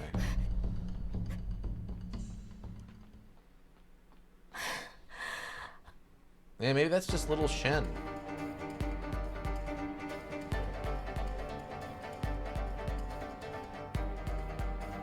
I guess that's this little Shen. They have kind of an effeminate look to them, but Shen's eyes are kind of effeminate. Apparently, we found our dad dead, presumably owing money to the. May I come in, Chung Ping?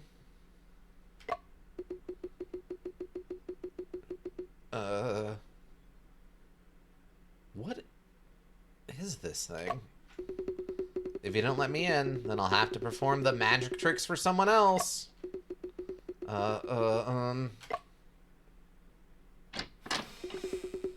Close your eyes.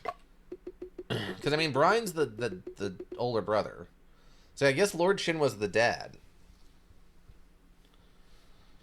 Okay. Yeah, so Dad was an opium addict who was going to sell us to this, like, to the theater? So he could go smoke our opium, and then he ended up dead. Are they implying that Brian killed him? Like, Brian killed the dad? Or just that we found him dead? Because, I mean, if he's an opium addict, he would probably owed some money to somebody.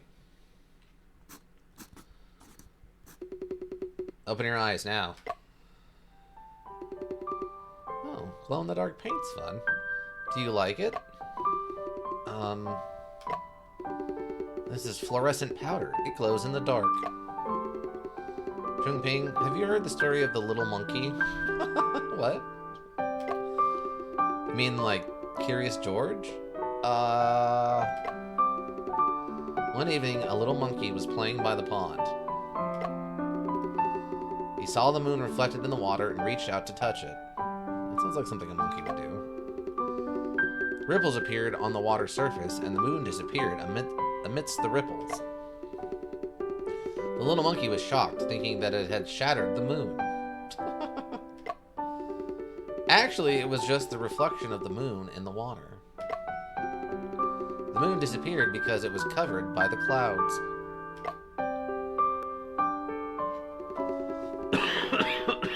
Chungping, that thing is not your fault. That thing is not your fault from the beginning to the end. Even if dark clouds covered the entire sky, you still have your own shining star. Chungping, I recently found a method that might be able to cure your aphasia. Oh, you had aphasia? I think aphasia is like inability to talk, right?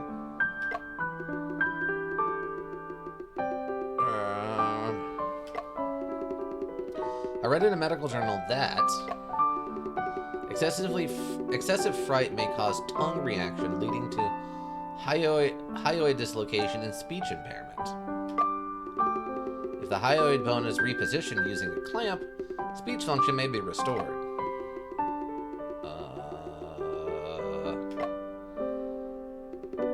I know, those doctors all said that you would never be able to speak again. But I won't give up. Can I give it a try?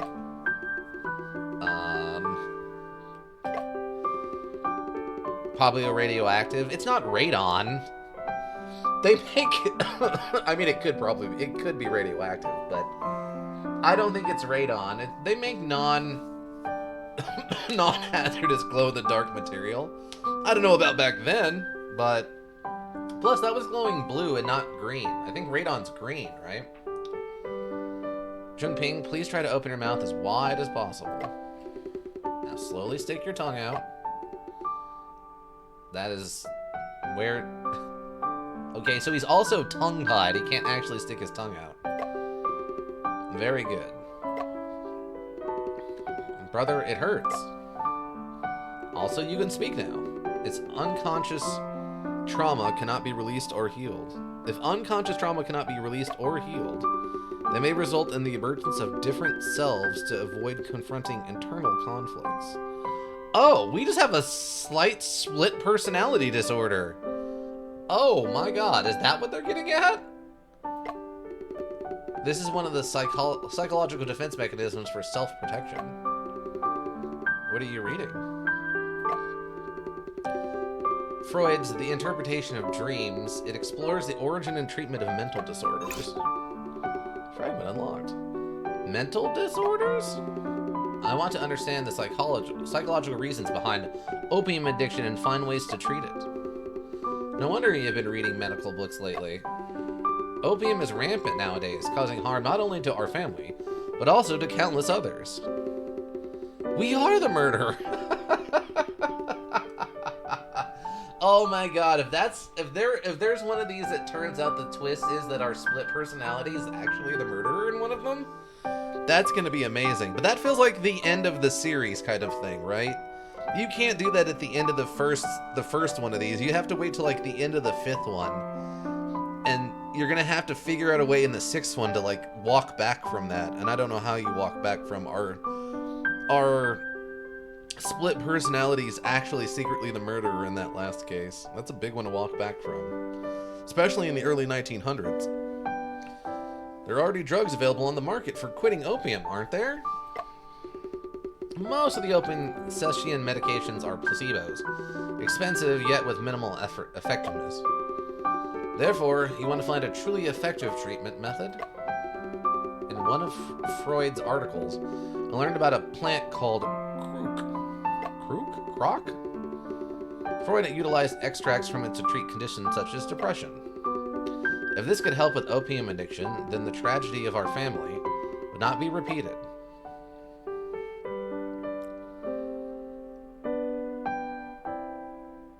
Okay.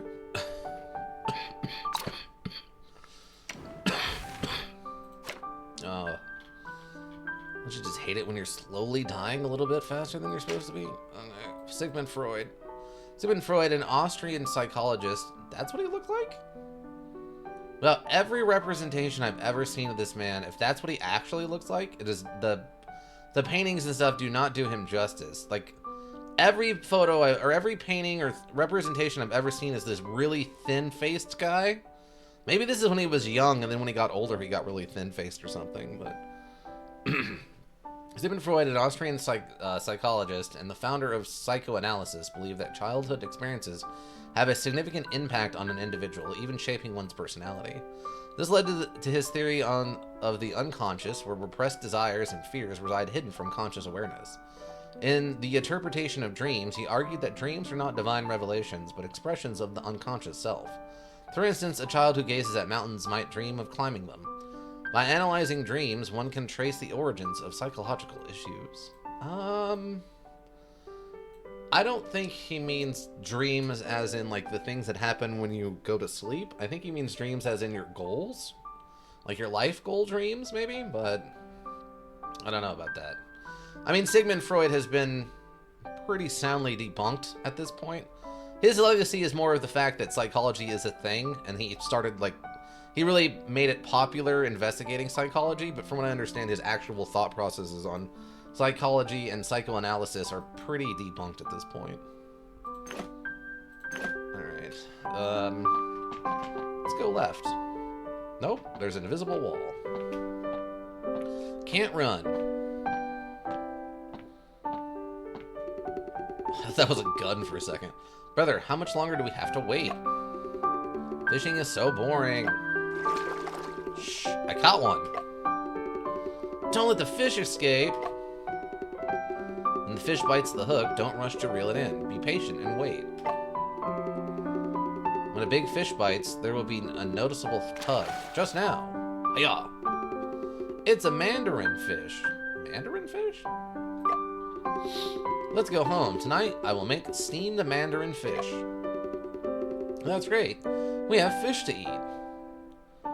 Why are they wearing...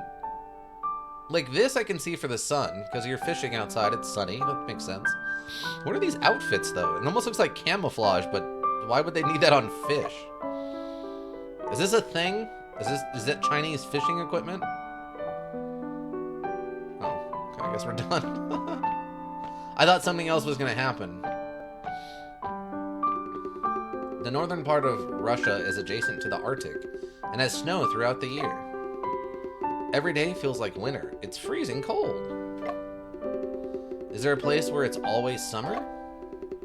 Equatorial Africa, such as Congo, experiences scorching heat and harsh conditions. Brother, where are you going to study medicine? Right here, in London. That is an interesting take on the world map. Because this is the States. What is... Because this should be like Greenland, right? Is that Greenland? Or is that... Oh no, that must be... Well no, he's pointing like right there for London. Okay, this must not be actually accurate to where London's at. Because this should be London, I think. Like, England should be right over here, I think. Kind of. This map is a very odd map. Right here in London, the capital of the UK.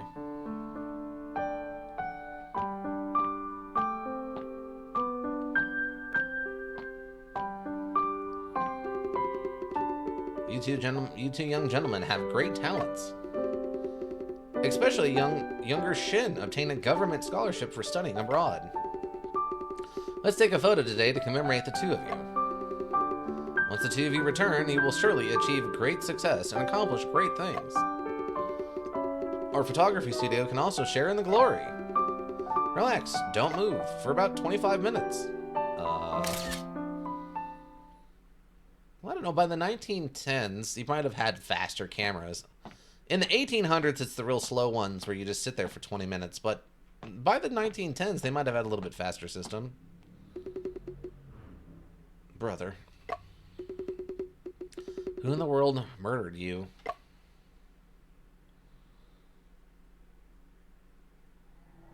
Oh. That is bright. Can we not? Thank you. Do we wake up in the library now? Well, I guess it's... Oh, nope. Nope. Nope. We sure didn't. Okay. Okay. Corpse. Oh. How many times have you returned to this point? I have not counted. The 1,121st time. 3 years, almost every night you have been here. But you still haven't found the answer. As time goes by, your memory is fading. Don't stand in my way.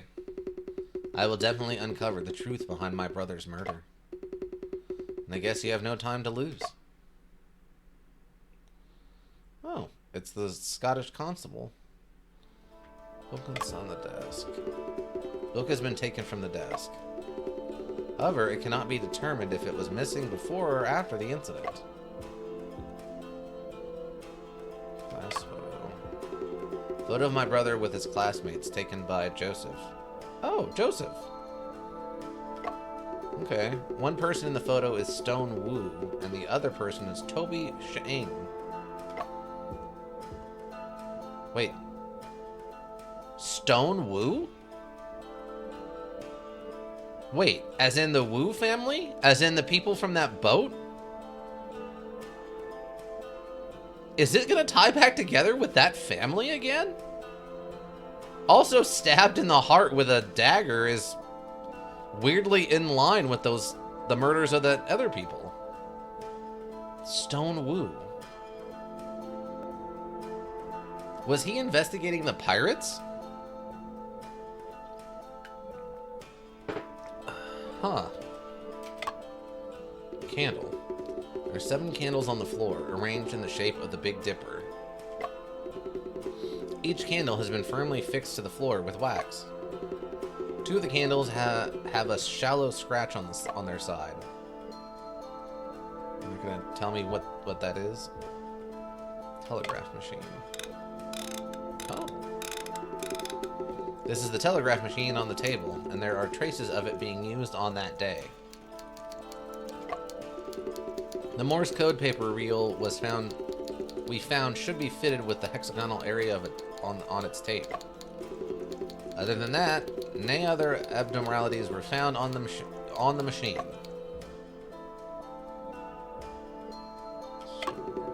There's a small stool placed between the desk and the candle arrangement. The stool is very small, with a height of less than 20 centimeters. Circular outline.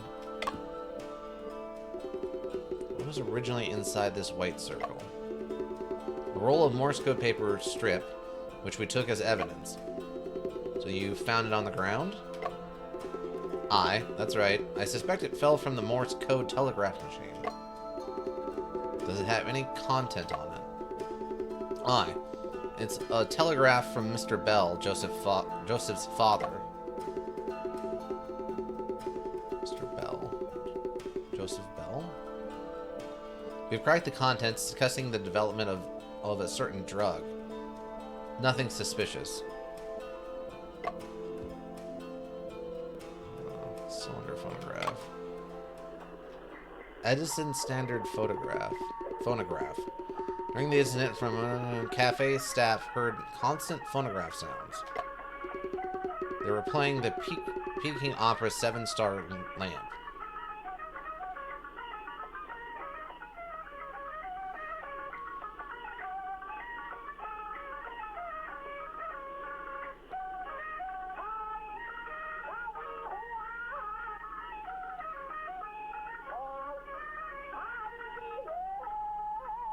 Okay, that's not music for me, but maybe other people enjoy it.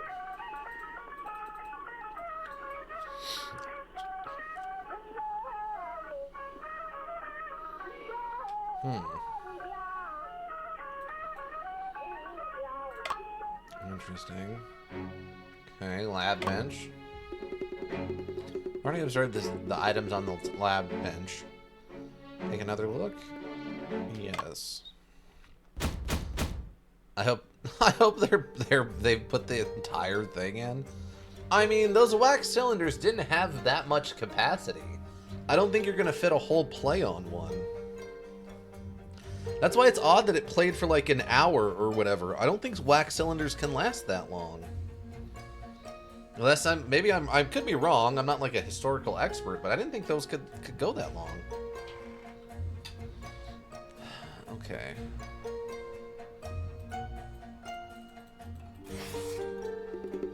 Dismantled kerosene lamp on the table. Several long cotton threads soaked in the kerosene bottle. A small brush inside. Various chemicals and reagents placed on the lab bench. Among them, there are aspirin, procaine, and trichloromethane. Test tube contained powdered herbal medicines such as Sophora flavescens and Angelica sinensis. Okay. There's chemicals ready to place on the bench. Among them are... Okay, so nothing different there. Toxology tests indicate that the death of my brother is not related to the strychnine. There could be various underlying causes for his body contortion. Stack of oil paper on the table. Each sheet is large and thin. What does that mean? Various chemicals. Bench. Okay. Okay. But what is this? Maybe this was the part that glows on the lamp or something?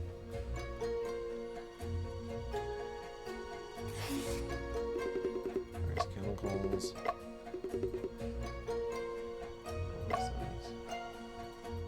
Okay, I guess that's it.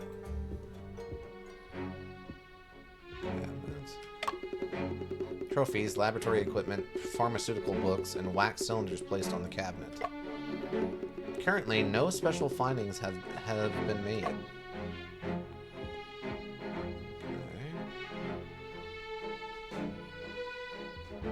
Two of them had etchings on them. Oh, the outline. Already reserved this place. Should we take another look? Yeah, one more. Crime scene. An unburned scrap of paper made of oiled paper. Many paper ashes scattered around the chair and of my brother's body as well. My brother was murdered on Ghost Festival Day, also the anniversary of our father's death. The only key to the room was found grasped in my brother's left hand at the time of death. There were only my brother's fingerprints on the key. An asbestos mesh with burn marks on it. Asbestos in the middle has been replaced with wax. Burnt oil paper. And asbestos in the middle has been replaced with wax. How would you replace that with wax? Cause something, so you light it, and then whatever you're lighting falls through.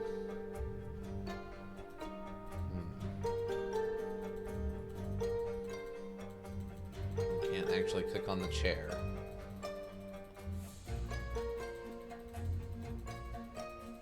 Wasn't there something weird I clicked on once during this? And I was like, that's completely random. Like it was something like back here, right?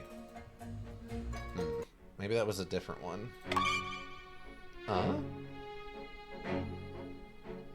Police office. The memory isn't pleasant. Do you want to proceed? No, not yet. Hold on.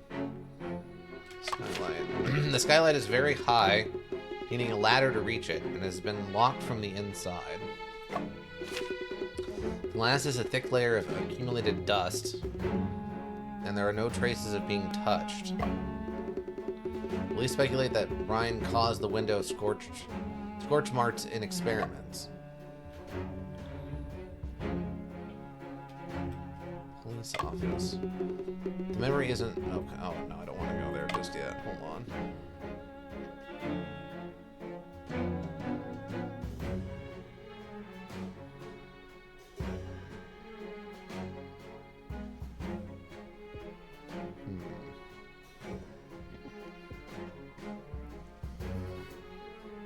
Talking about a drug.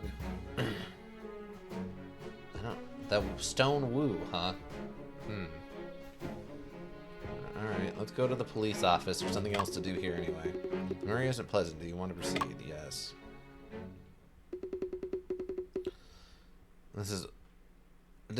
This is all the case files here. You can't take your time reviewing them here. I'll go get the paperwork ready for your signature. Oh, thank God, it's finally coming to an end. Appendix A. Police have investigated Toby Chang. The afternoon when my brother was murdered, Toby Chang was studying in the library. The library administrator, George, confirmed that Toby Chang had a clear alibi. Appendix 2.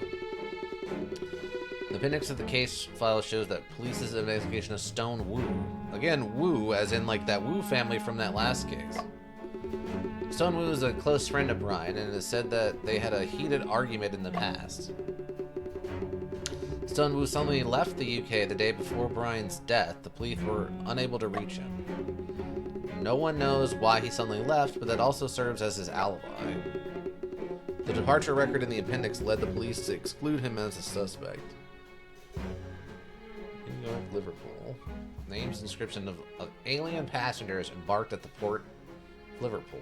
Aliens? What? In the 1910s? It's not as crazy as you think. I don't remember what the name of that case was, but there was a case from like 1912 of a UFO crashing into a water tower in a small town in like Utah or something. Or no, maybe it was in Canada. No, I think it was down in like Utah. Never mind. Because there's one from Canada that's a pretty big deal from back in like the 30s, I think. But there's also one from like 1912. Can't remember what that one's called though. Includes him as a suspect. Okay, Appendix 3. Auntie Chang said that she sat at the gate all afternoon. Coffee shop staff confirmed this as fact. Auntie Chang mentioned brewing herbal medicine herself. Upon investigation, she was found to have a fatal illness with only 1 year at most to live. Interesting. Are you winning, son? Welcome back, Ika. Oh, yeah, we finished up a thing and we figured out how we met Ah Fu. Morse code reel paper. This is the Morse code paper reel Officer Jones found at the crime scene. The center of the paper reel has a hexagonal groove. One of the paper tape has been folded over, forming a strange bend. The inner side of the paper tape is quite dirty and shows signs of wear and tear. Iggy, welcome. How you doing? How was D&D?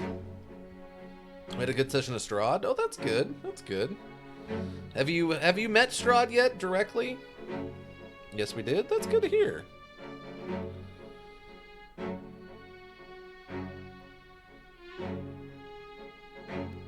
I don't know, I've never played through Strahd, I don't know actually how common he is to run into.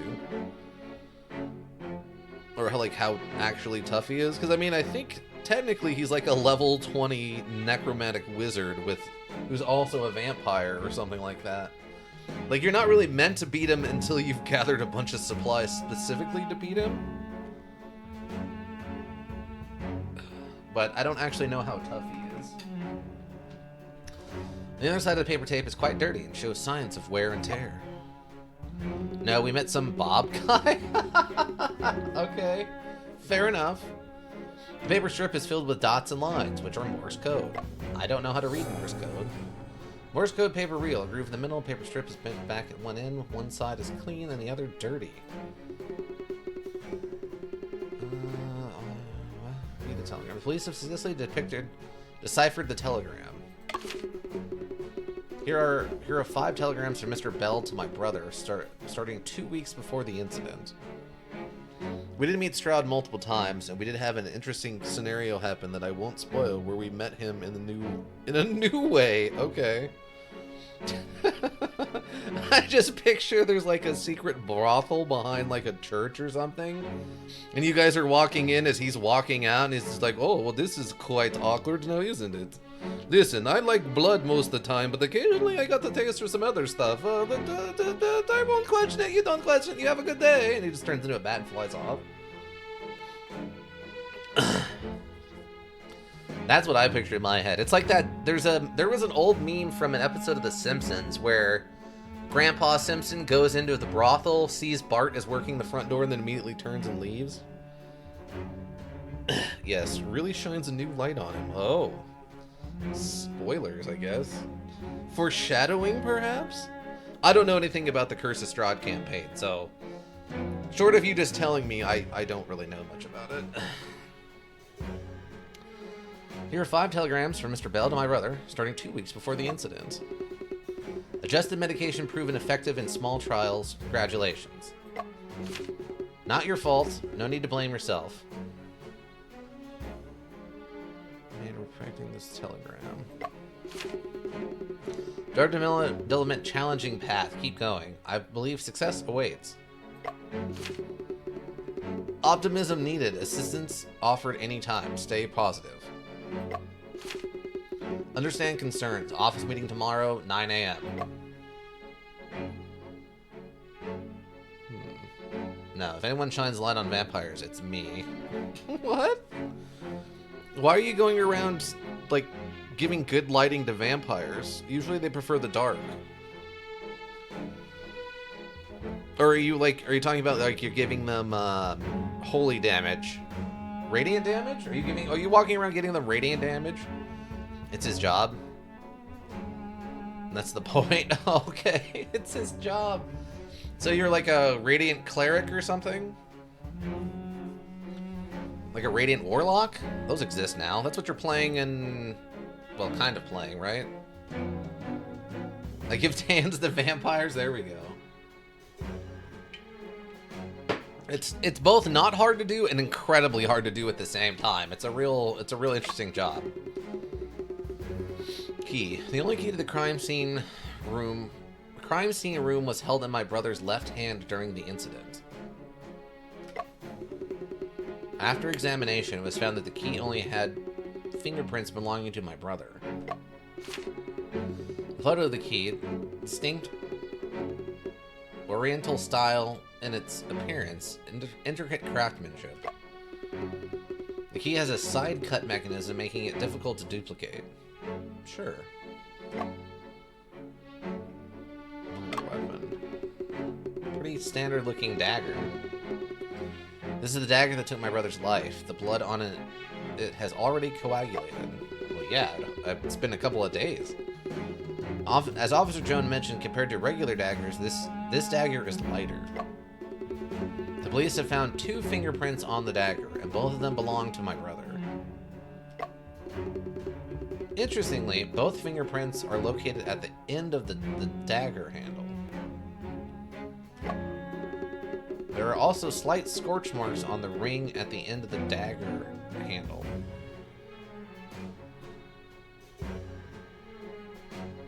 The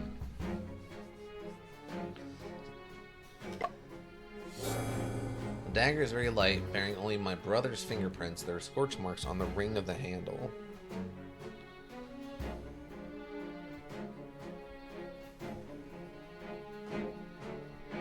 So he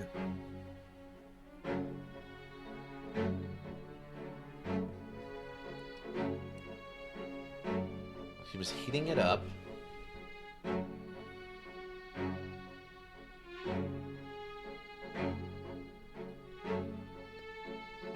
Scorch marks from the oil paper.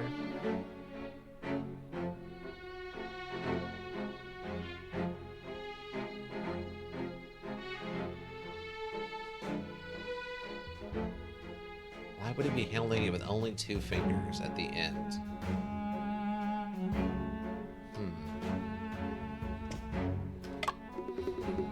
There's a map on the wall showing police jurisdiction boundaries. Red lines on the map connect to different crime scenes. Andy Chang's house is located in Area A, under the jurisdiction of the Westminster Police Station. Map showing police jurisdiction boundaries. Miss Chang's house is in the jurisdiction of the Westchester. Paper. A copy of the Times on August 16th. The headline is about a fire incident. All 20 victims were patients from the same department within the hospital. Crazy. So, lives of 20 individuals. The second floor hospital. London St. Mary Hospital on fire last night, resulting in the tragic death of 20 patients. The fire broke out on the second floor around 9 p.m. and quickly engulfed the entire building. The cause of the fire is still under investigation. This report: London St. Mary Hospital caught fire last night, resulting in the death of 20 patients. There are thousands of letters piled up on the bookshelf. Surprisingly, those are letters from the infamous Jack the Ripper case. I mean, it's a little late for Jack the Ripper. I think he was in the late 1800s, but Jack the Ripper is such an interesting case because there's so many different theories about who it could be, or if Jack the Ripper even existed as a lone person. It's a very odd case. Among them, some provide information and some are claimed to be written by the killer. Fact unlocked: Jack the Ripper. Let me look at my shoes. Shoe look. Okay. Okay. Case file: Corey transcript. Police investigation transcripts. The subjects being Toby Chang, Mr. Bell, and Miss Chang. I guess that could be Joseph's dad, right? I guess that could be Mr. Joseph's dad. Suit looks alright. Whose transcript do you want to read? Watson Bell, Chang Ying Mi. Toby Chang. Officer, I'm a distinguished graduate of UCL. How could I possibly commit murder? There's competition between ye and the victim, Brian Shen. Besides, you were the last one to see him before Brian returned to the apartment. I did see him, but you can't condone me as guilty just because I saw him, right? Whether you're deemed guilty depends on your answers to the follow questions. Your quarrel. On the day of Brian's death, August 15th, some claims to have seen you two arguing. He is very angry right now. We had no argument. It must be someone trying to smear my name. I can explain that. At 9 a.m. that morning, I was going to the Wandsworth Library to borrow books, passing by Pimlico. I saw Brian coming out of Mr. Bell's office building. I greeted him, but he pretended not to hear. I was angry. I grabbed him to confront and discuss the situation. Just because you greeted him and he didn't respond? Not exactly. Mr. Bell's research project should be mine. He stole it away. He not only shamelessly took my project, but also deliberately ignored me. Wasn't that infuriating? So you got in an argument with him over that? I didn't. He seemed absent-minded, not responding as if he couldn't hear what I was saying. Later, someone looked our way, so I let him go. There was no argument at all. Whether you're deemed guilty depends on your answers to these following questions. So he's not guilty at all. There was no argument, but I did absolutely accost him. In a stunned state, I did accost him. Proof of being absent? Where were ye at between 1 and 3 in the afternoon that day, and where were ye doing? I spent the entire afternoon studying at the library, then returned to the lab in the evening. Is there someone who can vouch for your whereabouts? A librarian named George can testify for me. When your name guilty depends? Okay. The other suspects. You ken of others who might have a grudge against Brian? I wouldn't know. I'm usually focused on my academic pursuits and don't mind others' businesses. Mr. Chang, please cooperate with our work. I really don't know. Only one time I overheard him having a heated argument with Stone Wu.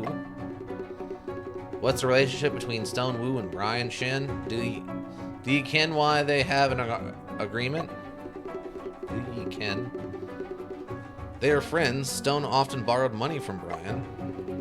Their arguments might be related to money, but I'm not so sure about the specifics. But I heard Stone recently made a fortune. Moreover, he hurriedly returned to China the day before Brian's incident. Incident definitely fishy. We'll verify. Okay. I wonder... I don't know how long ago the sinking of the boat was. Interesting. Whose transcripts do you want to read? Watsonville. What a dapper gentleman who looks so angry. So this one is taking place in Britain? No. Okay, you came in at kind of a weird time. So we finished up the one on the boat of about how Shen met Afu. We finished that one up. And then we got to the publishing house that we were going to read, to try to find out where the information came from that sounded like our brother's murder. And while we were there, we were studying in the middle of the night and Afu fell asleep. So we stood up to go grab another pile of books, and then we got trapped in some kind of looping, kind of spooky situation inside of the little, like, library storage area. And then we ran into a kind of a ghostly version of ourselves as a child. And then we relived some horrible memories from it being a child, where we accidentally stumbled upon our dad who had been murdered after he revealed that our dad was an opium addict who was going to sell us to a theater for money. After that, we then went into like our mind palace back to the location of our brother's murder, and we're now like reliving the memories of us trying to investigate that murder the first time.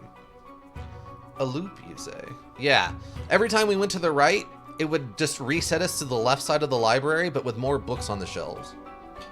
We did that like 3 times. And then we, and then we had the little memory about us being a kid, and then we got chased by a giant monster version of our dad's head that tried to eat us as we ran down a hallway. It sounds weird, but that's literally what happened.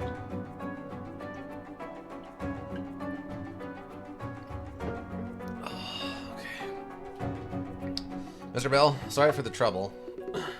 After all, Brian was a researcher in the project I funded and a friend of Joseph's. I will do everything I can to bring the truth to light. Funding program. Heard this funding project is about opium cessation drugs? Opium cessation medication is one of Watson Pharmacy's core businesses. Watson? Watson? Really? That's got to be a reference for sure. We have always placed a strong emphasis on research and development in this area. In fact, the person who initially funded wasn't Brian, but his classmate Toby Chang. Cessation? Cessation? Cessation? Asian? Cessation? Cessation. Cessation. Cessation. Okay. Interesting. I've never heard that word before. Oh, I mean, outside of the couple times it's been mentioned in this, but outside of this, I haven't heard. Opium cessation. Okay. Cessation. Like cessation? Like ceasing a thing, maybe? Cessation. Huh. Okay. Unfortunately, Toby had lofty ambitions, but little progress after 6 months. Joseph introduced me to Brian. He was facing pressure from the Sassoon family due to his research. Sassoon? The Sassoons benefit greatly from the opium trade. They will be no means stand idly by. Oh, the Sassoons family is a real family. When I saw his research progress, it only strengthened my determination to support him. Also, the reason Brian studied pharmacy and inspired to develop the better opium cessation. Cessation? Cessation. Cessation, yeah. Cessation medication. Was because his family was ruined and devastated by opium. I believe he is the most suitable person to carry out this research. Do everything I can, okay. Office dispute. Someone here, you were having an argument with Brian in the office on the morning of August 15th? At 9 a.m. that morning, I had arranged to meet Brian for coffee to talk about his recent conditions. How's he been faring recently? The research faced some difficulty, and Brian was feeling quite down about it. I encouraged him to hold on, but he suddenly became very agitated, so we ended the conversation. It wasn't like his usual self. I intended to talk to him someday later, but how long have you been in this condition? In fact, during that period, his condition was quite worrisome. He became very pessimistic. In hindsight, I should have kept him a bit longer. I deeply regret that now. Okay. Proof of absence. Where were you between 1 and 3 in the afternoon on that day? There was a pharmaceutical industry seminar that afternoon.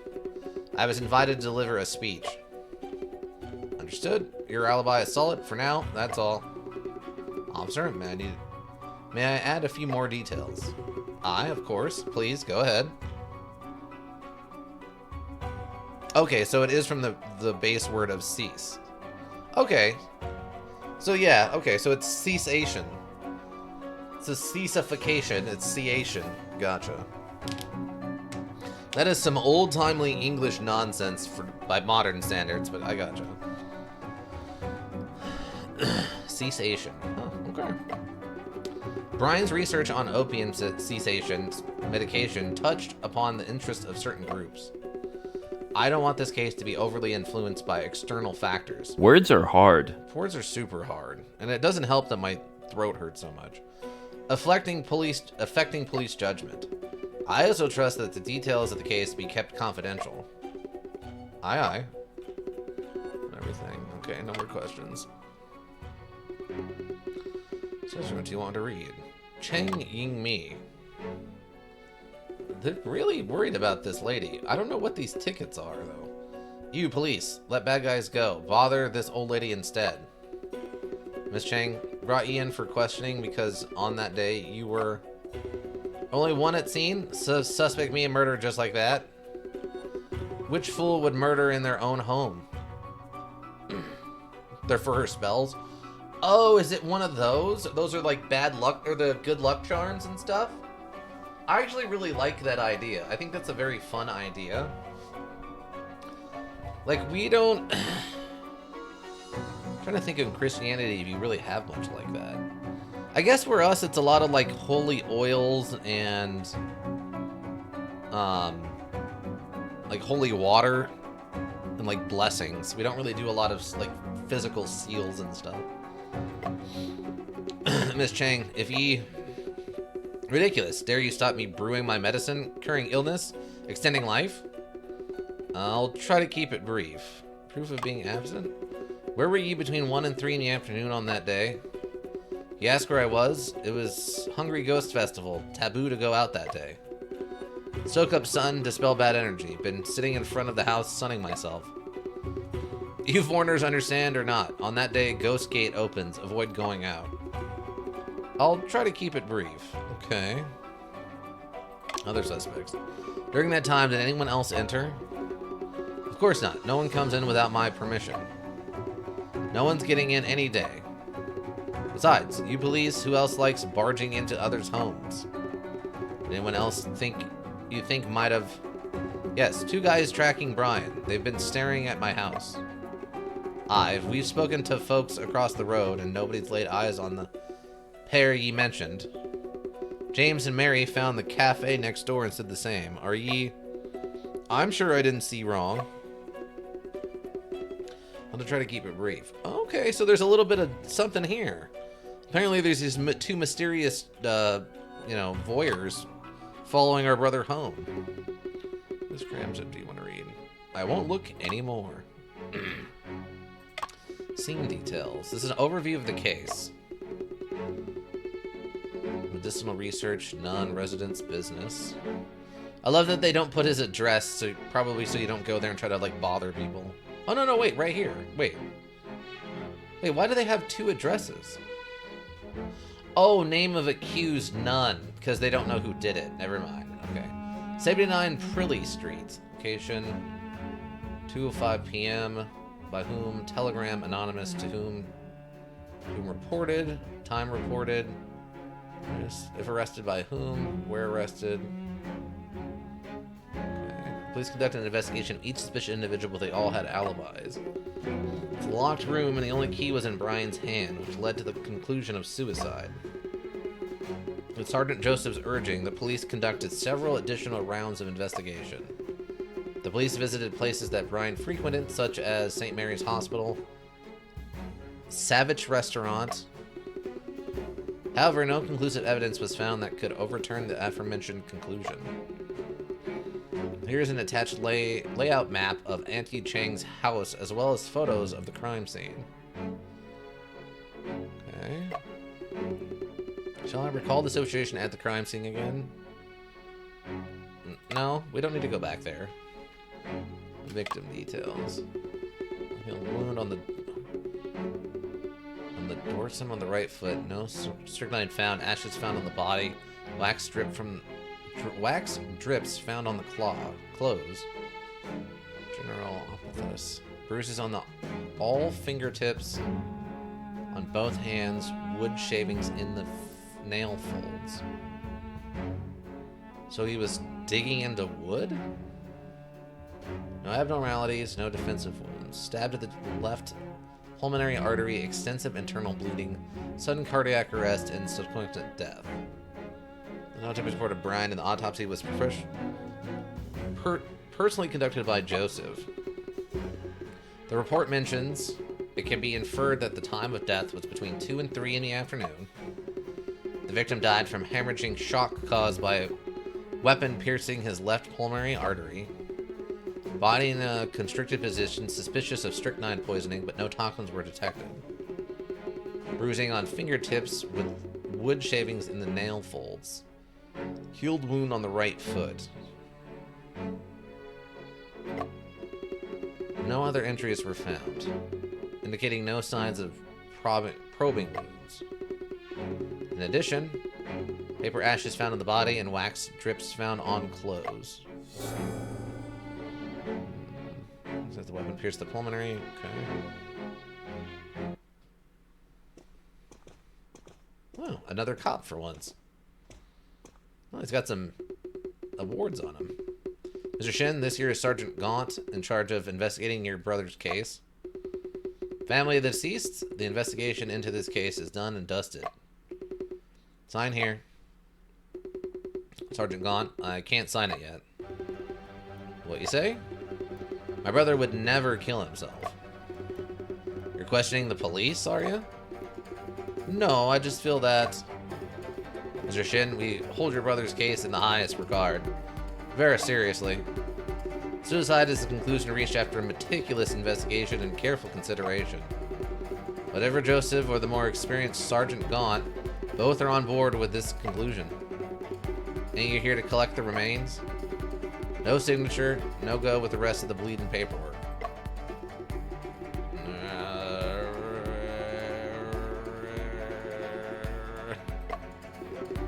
My brother would never commit suicide, but when I sign this paper, it means this case is closed. You cannot sign so easily like this. Brian, what have you been through? This feeling. It seems something is wrong. Mr. Shin, are you feeling unwell? Voice tells me that there's an inconsistency between a certain item I saw earlier and the documents in my hand. What?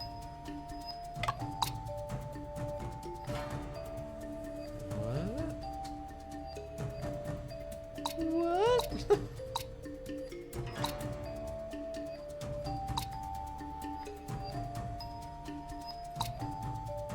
Telegraph.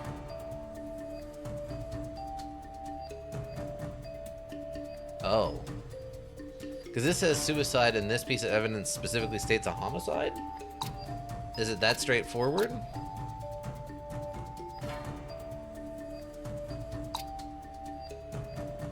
They're dirty. Telegrams are decoded. Start lamp. 46 minutes long. Tells the story of Kong Ming begging for longevity. I don't think wax cylinders could be 46 minutes long. I swear they had like a 15-minute limit. Oh yeah, this is the dad. I forgot about this photo. I guess that's his opium pipe? Remember the father captured the moment when my brother and I released Skylander taken from my family's tragedy. His house. Wait. Oh.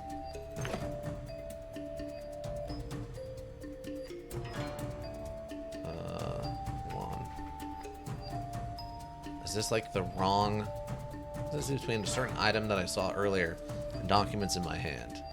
Just a sec, officers. I need to check through all my files here for 5 minutes. Listen, I'm sorry, alright? What do you want from me? Oh, I can't even save during this. I guess the telegraph that mentions this was a homicide?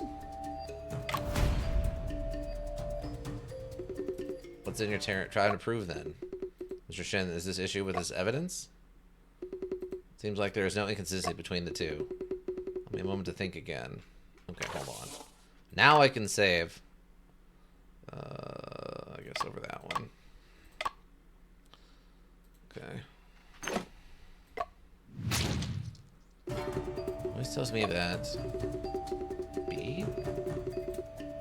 Okay, maybe it's like maybe the B stands for Baker Street and it's actually in Westminster.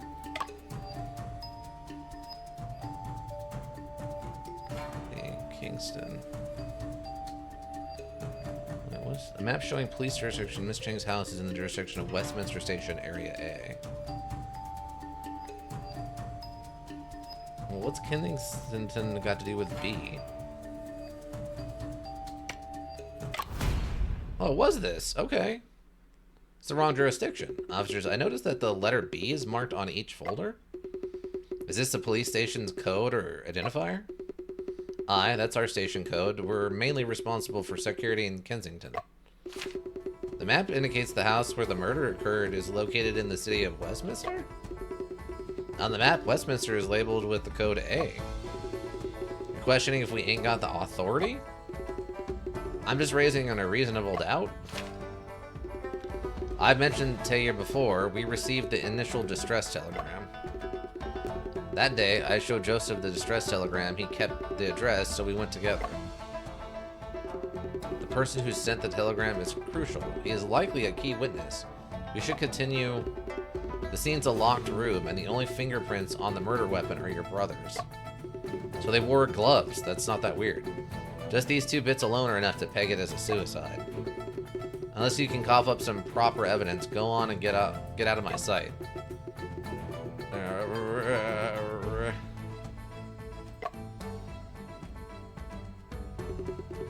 Brother, what is a detective? A detective is like an adventurer who ventures into various places, but they always manage to spot details that others may overlook. Perhaps there are some details that I have overlooked?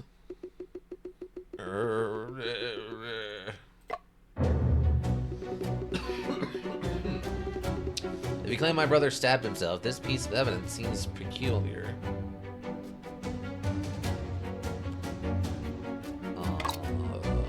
Okay. This piece of evidence seems peculiar. That's a great question.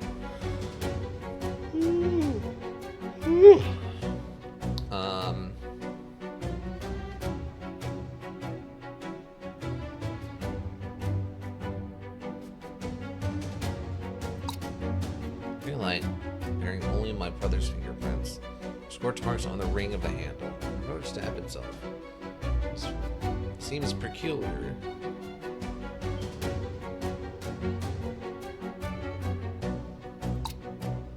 It's very high with scorch marks in the frame. The lock shows sign of rust, hasn't been opened for years. So something, the oil paper was burnt in here, but what has the oil paper got to do with anything? Magazine bottle, a small brush, and sign.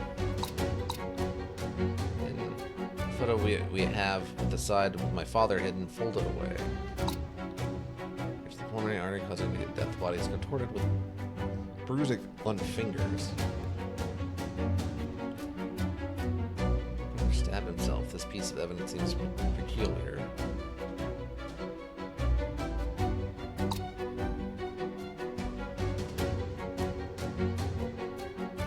Like, I mean, this is peculiar, right? But, I mean, what...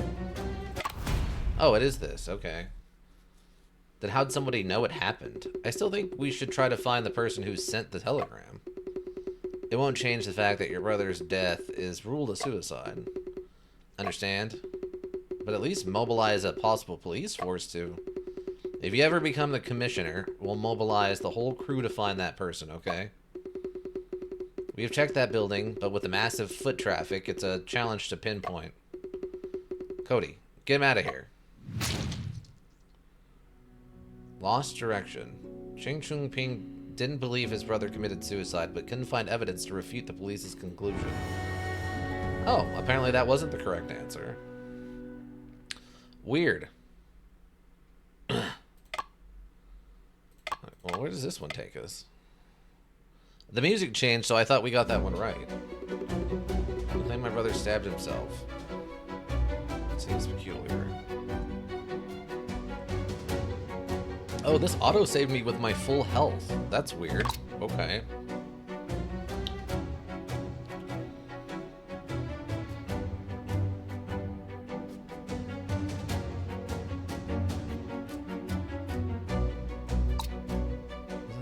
Says Morse code paper reel detached from it.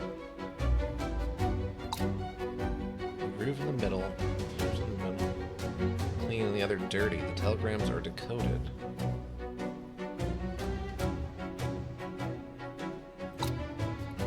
It was found in my brother's hand. Only my brother's fingertips were found on the key. Paper ashes were found on the body. There were also unburned scraps of paper with it. Illegible writing. A thin iron wire hide at each corner. The central asbestos has been replaced with wax.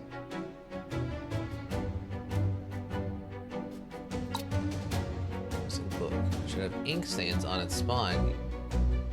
Not sure when it was taken away.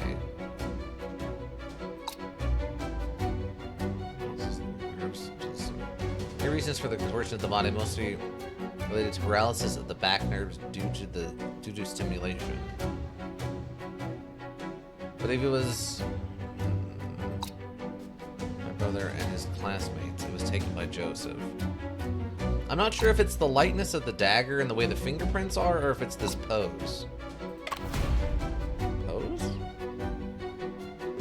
My brother's body is contorted in an unusual way. It's likely someone poisoned him?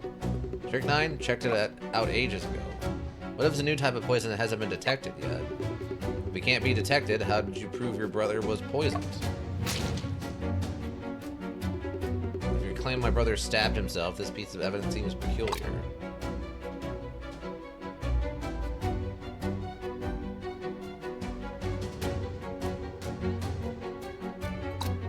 My brother and his classmates was taken by Joseph.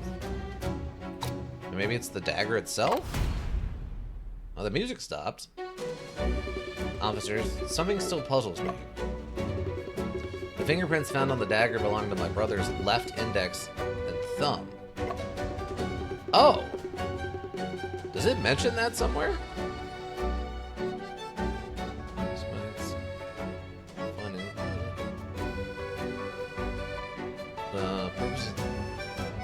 Fingerprint sample taken from the dagger. Fingerprint of Brian Shin things the same. Yeah, it doesn't mention that it's his left hand. Seems that he wasn't gripping the dagger, but rather holding it between two fingers. In this position, how could he have stabbed himself in the chest with the dagger? Clearly, that ain't the way he held the dagger when he offed himself. But if he held the dagger in a different way, there should have been more fingerprints left? Not necessarily. We suspect your brother held the dagger through his short shirt sleeve. No fingerprints were left. Why would he do that? If he intended to kill himself, why would he avoid leaving fingerprints on the dagger? That doesn't matter. You... What?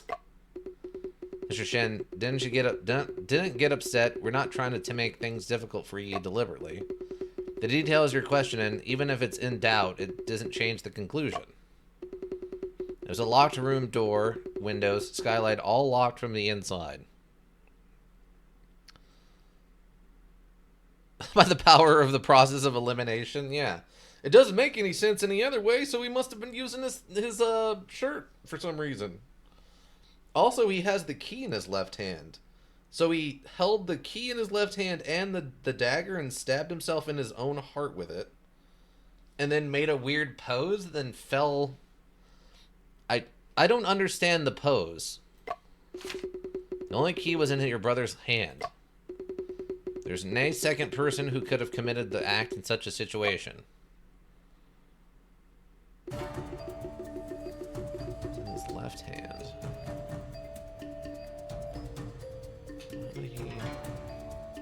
I'm trying to think. Okay. Are there truly no other possibilities? Brainstorm. Truth about the locked room. Is there a possibility that the killer had copied a key in advance? Mr. What? Who is this? Mr. Shin, I already told you. The key that was in your brother's hand was the only key to the room. Why is he making him look different? It's not that difficult to duplicate a key. He also made him look different. What? Okay. I guess. Wait, what is this up here? X? Deduce the locked room method. Inspect scene unlocked. What? Zoom in, zoom out. Oh, I don't know what that is. They're constipated? It's not that they're constipated, they look completely different. This guy lost a bunch of weight, and I think his haircut's a little bit different, and he doesn't have any facial hair now. And then this guy was blonde, and now he's got, like, dark hair. Oh, Ika, were you here earlier? Oh, you weren't here earlier, that's right. There was this weird lady. That was the lady who was in charge of the Golden Sun copy or writing house or whatever it was called. I swear to God there was something wrong with her face. It was like someone else did the art for her face, and it looked like an American cartoon character. He unconstipated and lost his weight. Maybe that's what it was. He was all bottled up in there. You think about your own you know nothing about your own ignorance. It's so obvious that the police would have overlooked it. The key features a unique Eastern design, which you have seen in the case file. I have consulted several locksmiths to verify this, and none of them can replicate it exactly. Is it really true? Why would Auntie Cheng's house use such complex keys and locks? The reason is not important. What's important is that this turns the crime scene into a locked room. There may be other possibilities that exist. The only key to the room was in my brother's hand, which suggests that the killer returned the key, or didn't need the key. Probably didn't need the key. Perhaps the killer didn't need the key at all. If there's no key, how did the killer lock the door? The killer didn't need the key to use a key to lock the door because the room never locked, never entered the room, exited from the window. Never entered the room. How would he never have entered the room? The room never locked. The room never locked. How is that? What?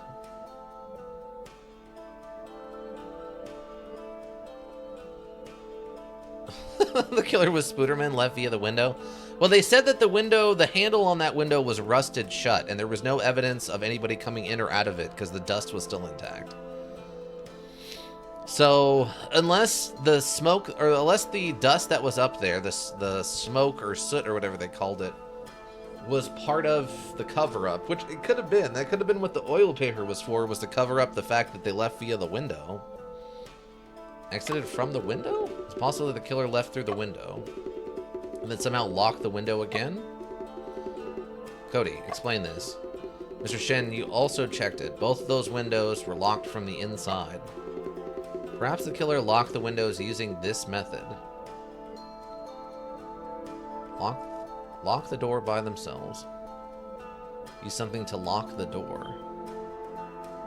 Wait, what? Perhaps the killer locked the windows using... Have an accomplice help. Lock the doors by themselves. Use something to lock the door? Must have used a certain mechanism inside the house to rotate the window handle. What items? Present evidence.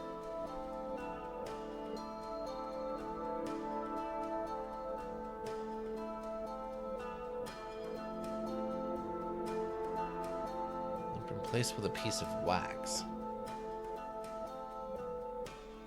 Oh, was it this? This technically turns, right? And one side was dirty and the other one was clean, implying it like went up against the dust?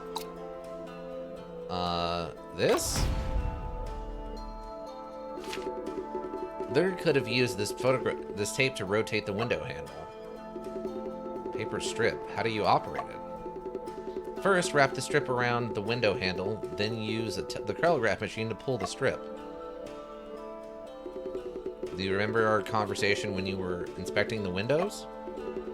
The window handle was tight. It took a lot of force to latch it. Paper strip would definitely break. That possibly means other things. Don't waste any more time. Think logically. Does it seem feasible? It seems like this approach lacks practicality. I need to reconsider. Okay. Deduce the locked room method. Paper use an item in the room to turn the window handle. Whoa. Woo! Inspect the scene. Okay, so it couldn't have been paper. The Big Dipper, which is stars.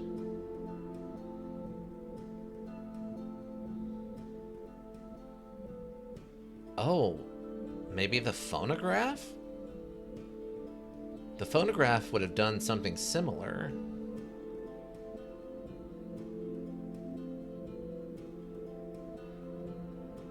The wax paper, or the paper wouldn't have done anything. The book wouldn't have made, doesn't make any sense. I can't click on anything. Reconsider. Certain mechanisms inside the house to rotate the window itself. What item? Let's see. The phonograph was playing the Peking opera. Long. Tells the story of mesh carrot charred with is charred black with a thin iron wire tied at each corner.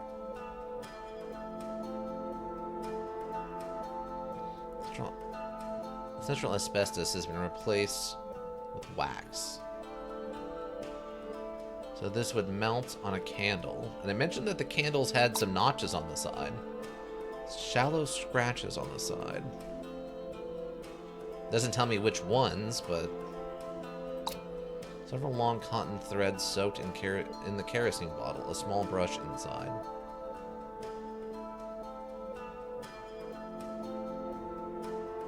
Soaked in the kerosene bottle.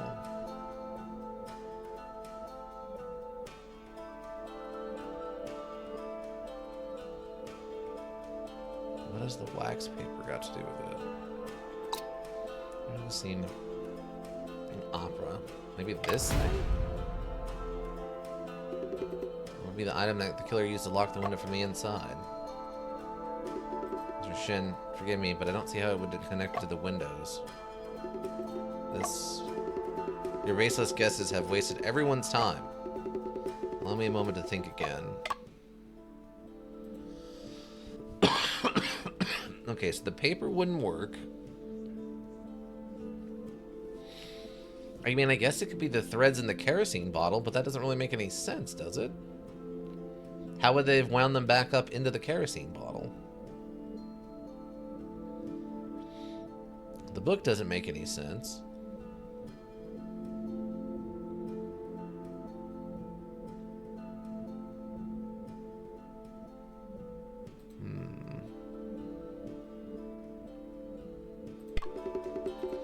A certain mechanism inside the house to rotate the window itself.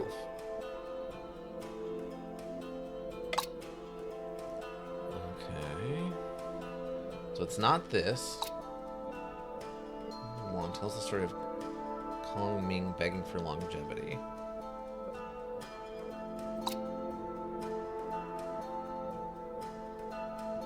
From long cotton threads soaked in the kerosene bottle. Oh, unless they burnt the strings, and that's what some of the ash is that was found on his body. Body's contorted. Bruising on fingernails.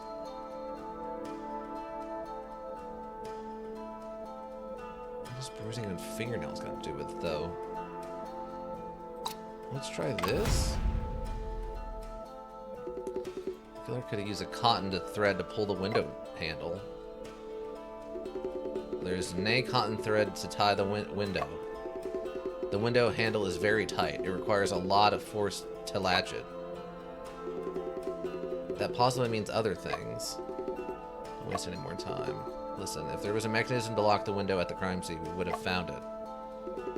Seems like this approach lacks practicality. I need to reconsider.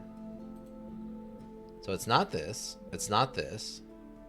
It's not this.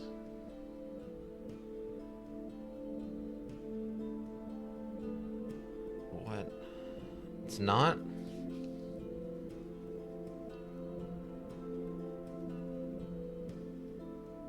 The wax paper doesn't make any sense.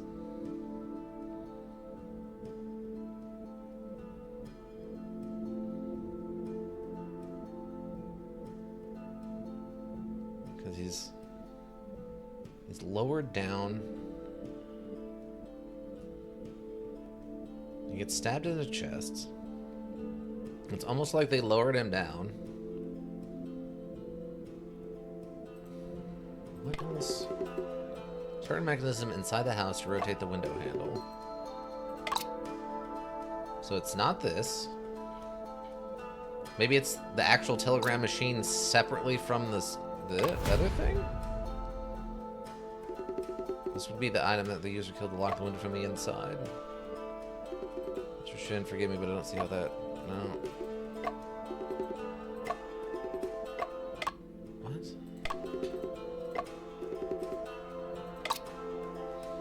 Okay, maybe it's just the mesh then? The mesh it's metal, right? Is it the mesh? This would be the item that they use to kill the locked window on the inside. This... What is this guess?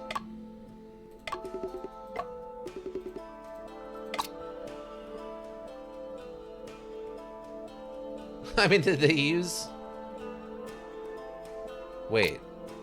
Really apparently...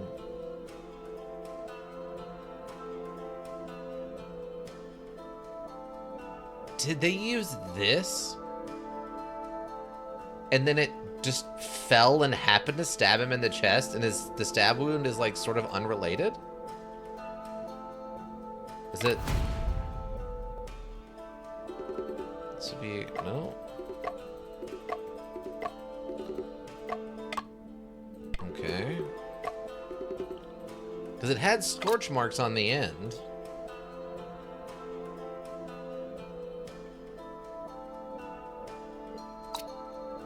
Scraps of paper. The book is missing. It should have ink stains on its spine. Not sure when it was taken away. I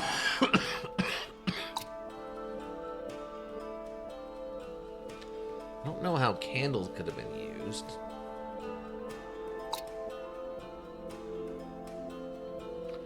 It's not the lantern thing, is it? I don't know.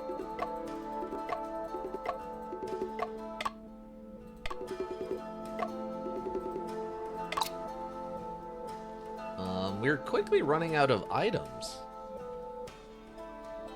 Unless it's just the wax cylinder separate from the phonograph. No.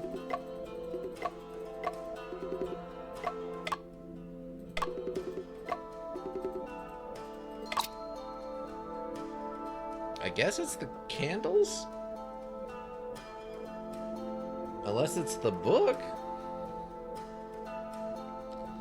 Because it doesn't make any sense for the map, because the map was at the police station. We've tried both of these. We tried this. We tried both of these and both of these. It was only found in my brother's hand. Only my brother's fingerprints were found on the key. I don't know how this would be used to open it. So it's got to be the candle or the book? I guess we can try a book. This would be the item of... No? I don't know. I really don't know what they're getting at. This might be something I've never heard of before. Okay, I guess we'll try the candle.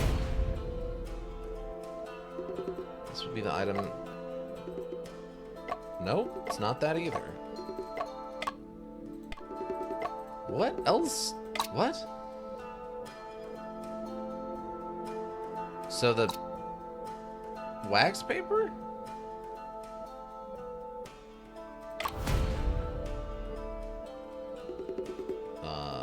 No? Are we out of items?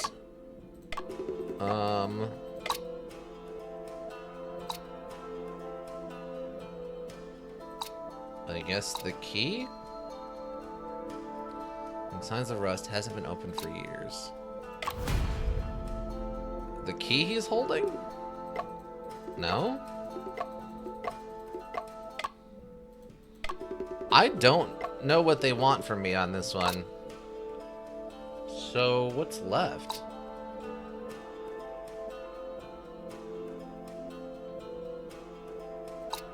Photo of my brother and his classmates. It was taken by Joseph.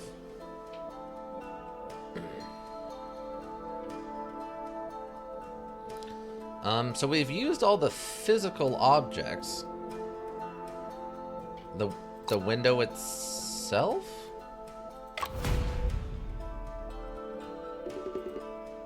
Use the killer lock.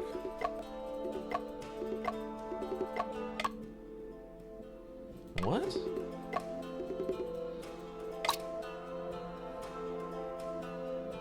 With only one sentence. A homicide occurred at Curly Street.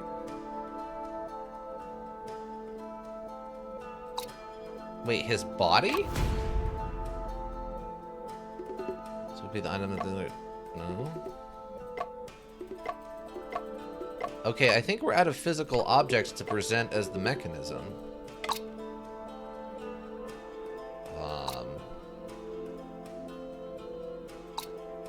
That's the jurisdiction it was.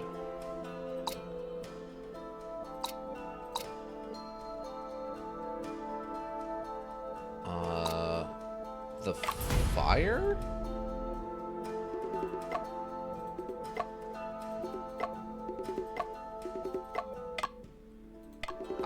I don't know then. Because it doesn't, the photos don't make any sense. This doesn't make any sense because this is in the police station. This is just a photo. And we've tried literally everything else.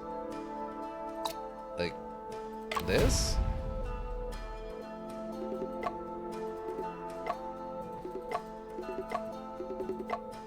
Okay.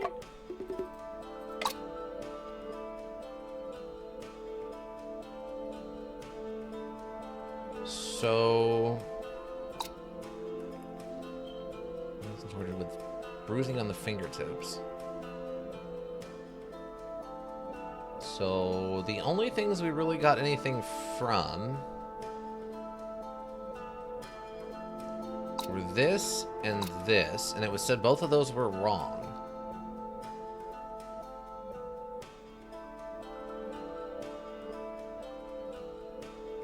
What? Okay, a photo? Okay, that's literally everything I think now, at least once.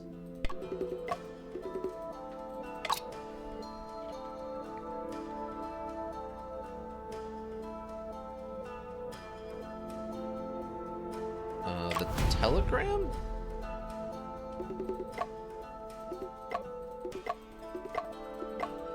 Did I misclick somewhere or something? The perpetrator used an item in the room to turn the window handle. But yeah, but I've literally presented every piece of item in the room. What? So I have a certain mechanism inside the house to rotate the window handle. That doesn't... What? Am I straight up missing an item for this?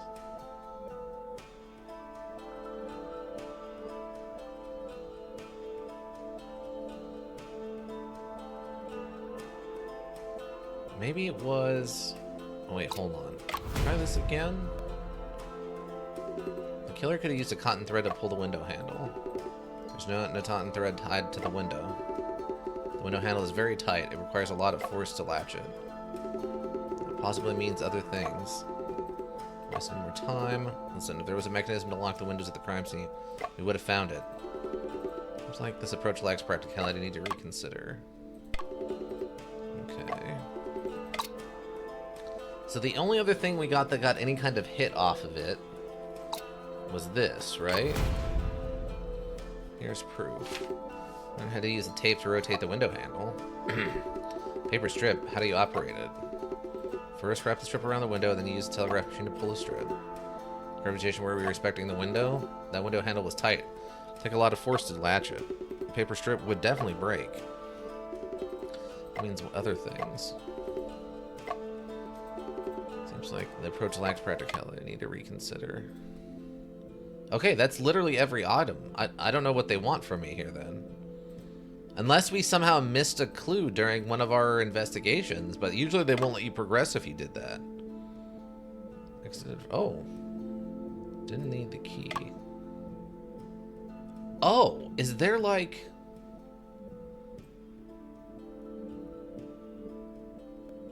Use something to lock the door. I'm sure use an item in the room to turn the window handle. Oh, this might literally just be a dead end. Roger left through the window and then somehow locked it. Oh, this might just be a dead end. I didn't realize there was like stuff to the left. I said, okay, so if we do this, perhaps the killer didn't need a key at all. There was not a key. How did the killer lock the door? Never entered the room. Hid in the room. Room never locked. They hid in the room? Perhaps the killer was hiding inside the room all along and left only after the police came? The room was cleared at first glance. There was no hiding place for someone. If someone dared to day that, we would have caught them already. It seems that this method lacks feasibility. I need to reconsider. Okay. Perpetrator didn't leave the room until the police broke in. So that ends. Okay, that makes so much more sense now. So, exited from the window did lead to something. Okay, it's possible that the killer left through the window and somehow locked the window again. Cody explained this. Mr. Shinny also checked that both of those windows were locked from the inside. Perhaps the killer locked the window using... Lock the doors by themselves? Perhaps the killer locked the window from the inside after the murder. It's not possible, as Joseph and I were in the room at that time. Do you think that the killer is one of them, Cody or Joseph? It's not completely impossible either. This is even more unlikely. Mr. Shen, as I tell you before, on that day, Joseph and I were at the police station until we received the telegram. Other people at the police station can vouch for that. Then this is not the right direction. I need to reconsider. Okay, so exiting from the window does not seem to be the thing. Didn't need the key. Okay, so let's go back to the original problem. The key in the room was in my brother's hand, which suggests that the killer returned the key. Perhaps the killer locked the door and then somehow returned the key? Oh, how was it returned? Through the skylight. Oh, is the skylight different than the window? Oh, I thought they were just calling the skylight the window, but that's actually a completely different thing then.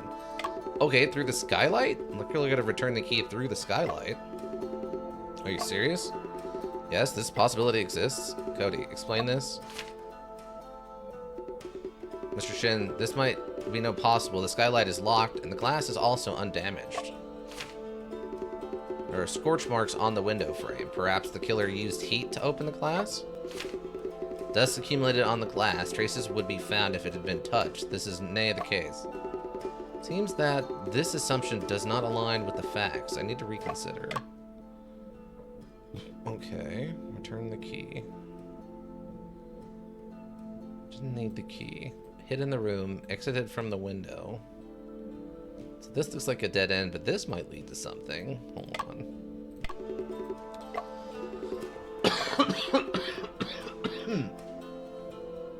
The room never locked. I've heard of cases where the killer creates the illusion of a locked door.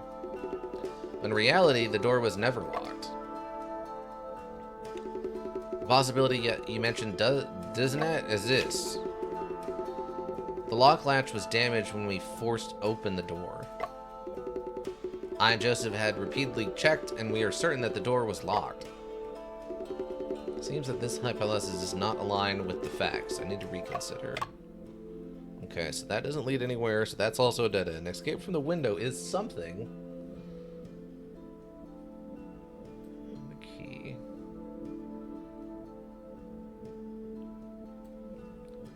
using to lock the door.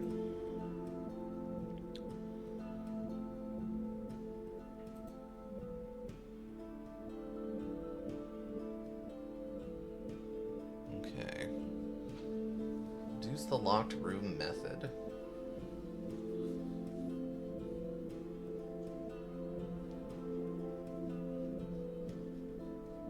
Why is this shaped like the Big Dipper?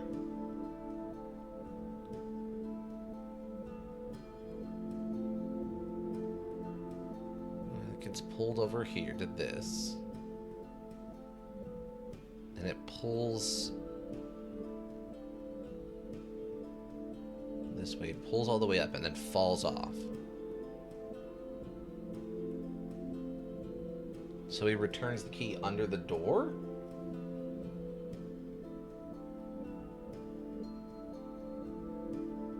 So it comes down.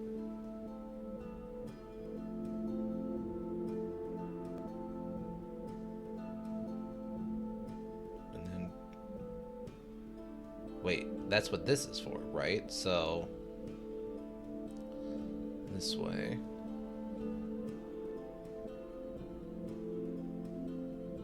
And through here. Or like between the legs of the chair.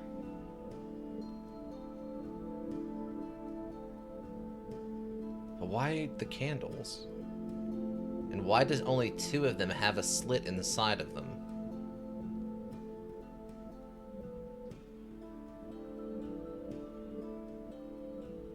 Unless maybe it just came down and around the candles this way. I wish it told me which 2 candles were the ones that had the slit on the side. But it didn't look like it showed it in the picture. Okay, return the key. Okay, oh. Through the door. Most likely the key was returned through the door. Indeed, the door is usually the only entrance and exit point of a room. However, how could the killer return the key to the victim's hand? Through the door. Sliding it under the door. Returned by someone. Using a mechanism. The killer may have used certain items in the house to construct a mechanism. A mechanism? What kind of mechanism could accurately deliver the key back to the victim's hand? Firstly, the killer would need to use an item to connect the key to my brother's hand. Oh, this actually gets me, like, a thing. Okay. This is actually somewhat of a thing. Okay. Kind of surprised that I might have made progress? So, this? The killer likely used the Morse code paper to reel the key into the house. Morse code paper reel? The inner side of the paper strip is dirty and shows some sign of wear. I suspect that these marks are caused by the paper strip being dragged on the ground. Not feasible. First of all, the orientation of the telegraph machine is an issue. The paper reel...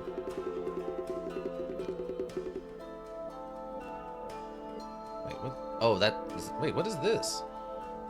The paper reel in the telegraph machine is facing toward the table, not toward the door.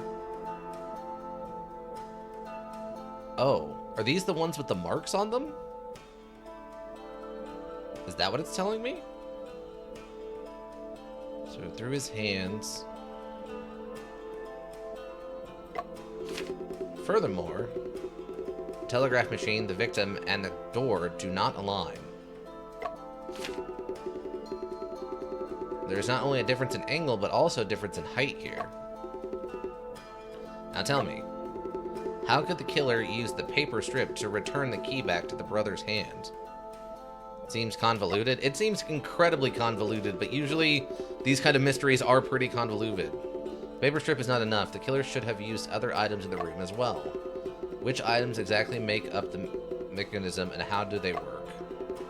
I need to organize my thoughts properly. Crime method. Oh, okay. We're on the right track, I guess. The killer likely created a mechanism using the paper strip and some other items in the room. To return the key back to my brother's hand.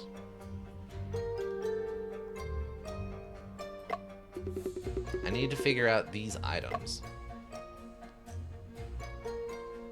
Okay. He's a good mechanism for murder. A gun? Yeah, but that doesn't make it look like a suicide unless you do it just right. And they're trying to make this look like a suicide. If you get shot 3 times in the head, it's really, really hard to call it suicide. Not impossible, someone might still do it, but it's a lot harder to do if you have a couple of gunshot wounds. Yeah, he accidentally fell down the stairs onto 15 bullets. Okay, so I'm not sure about the order of operations exactly on this.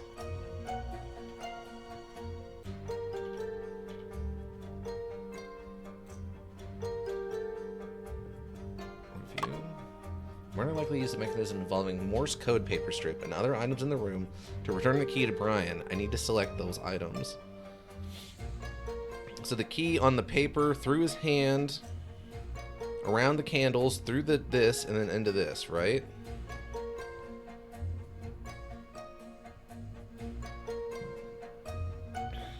Select the scene.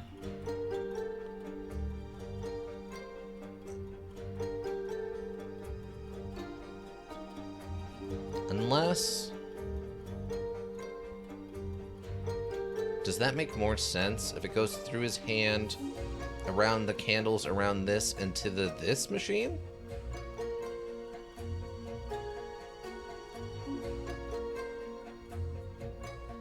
And that would explain why it's over here, as it fell off the back of this. Hold on. And that's why this was playing. It's because they activated its... Okay, wait, hold on.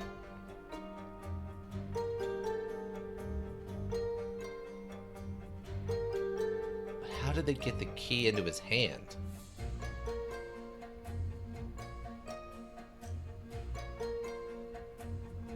It's replaced with wax.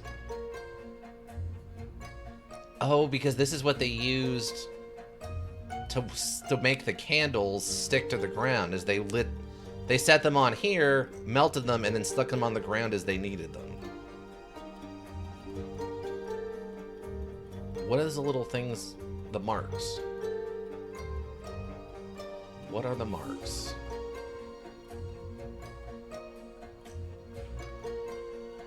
Would telegraph paper have marks on them? Would that cause marks?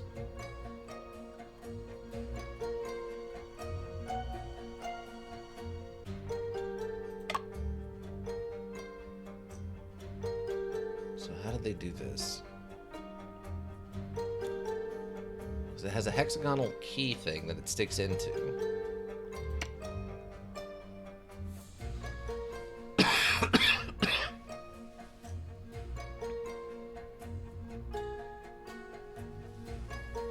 I don't know enough about phonographs to know how they work. Check the scene. So they lock the door.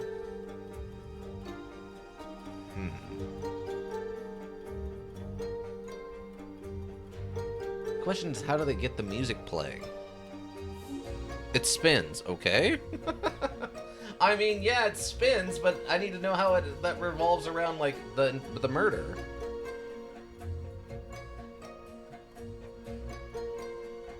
Because I'm wondering what... Because the key didn't have anything weird.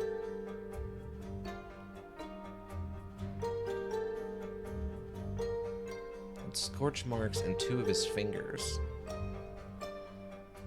It has 2 of his fingers. Unless his hand... Wait. Scorch marks. Scorch marks. String. Wait. Ashes of burnt paper.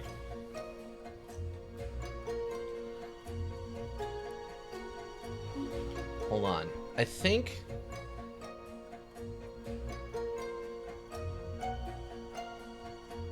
Wait, was his hand...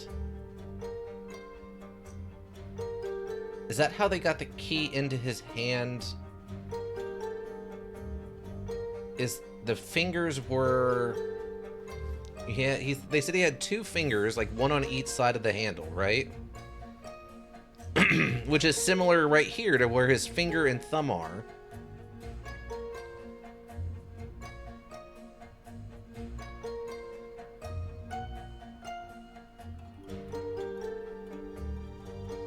So... I can't wait, what? Hands of the victim. A key in the brother's left hand. Bruises are present on the fingertips, and there are wood shavings in the nail crevices. Wood shavings from the wood handle on the knife.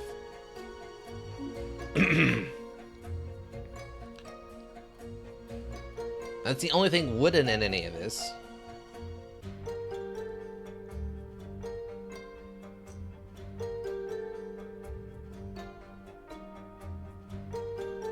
So then what? His hands up. They use the loop. They use the loop on this. And that's what the scorch marks are for. Is then it burns whatever they were using to tie his hands together. Wax?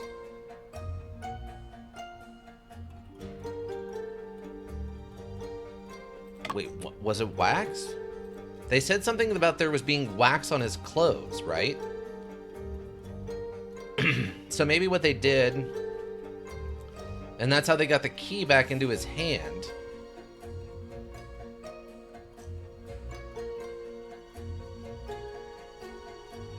I'm gonna try this, because this is the most logical one to me, but I feel like there's another one in here with the knife. The knife and maybe the kerosene? Oh, with 2 marks. Because as it went around, it bit into... Okay, hold on. So as it went around, it bit into the candles. So is the telegraph unrelated? Is it the red herring?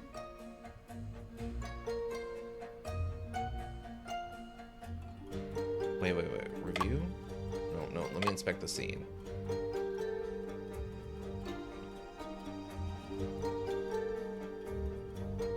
So they have a string. The kerosene burns.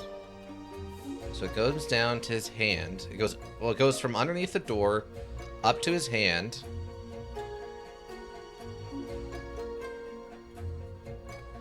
And then down. Down to around the candles.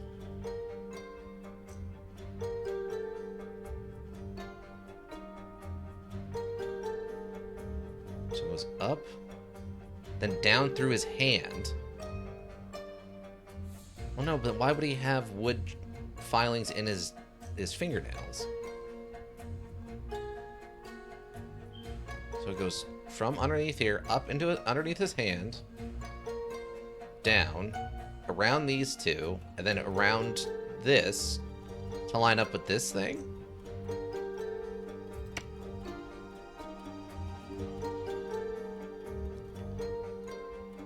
The only thing I'm wondering... So this is burnt. Why is this burnt?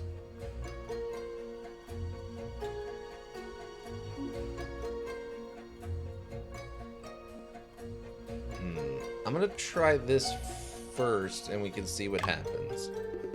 Another item is needed to connect the key and the power source together. Another item is needed to connect the key and the power. Oh, I guess... Is it this instead? Like that? Something doesn't seem quite right. I need to carefully review the crime scene and then rethink about it. What?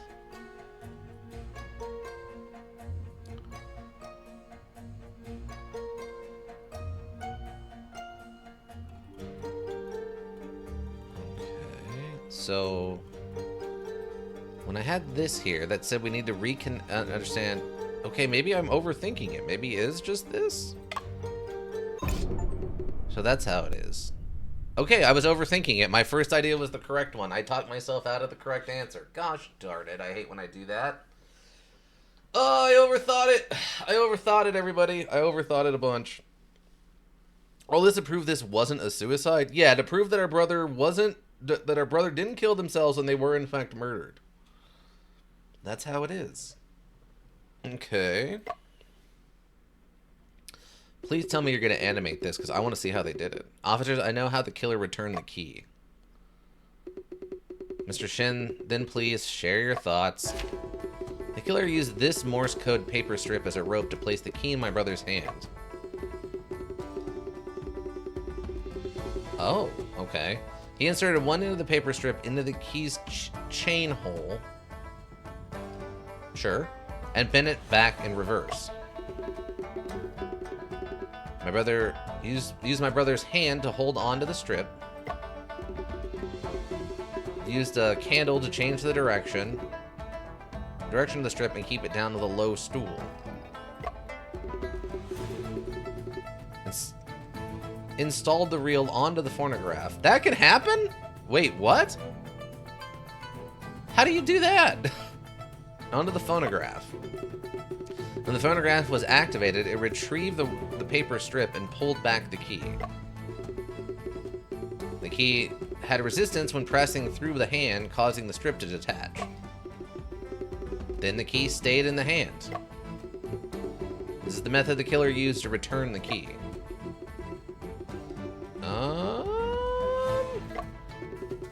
Interesting.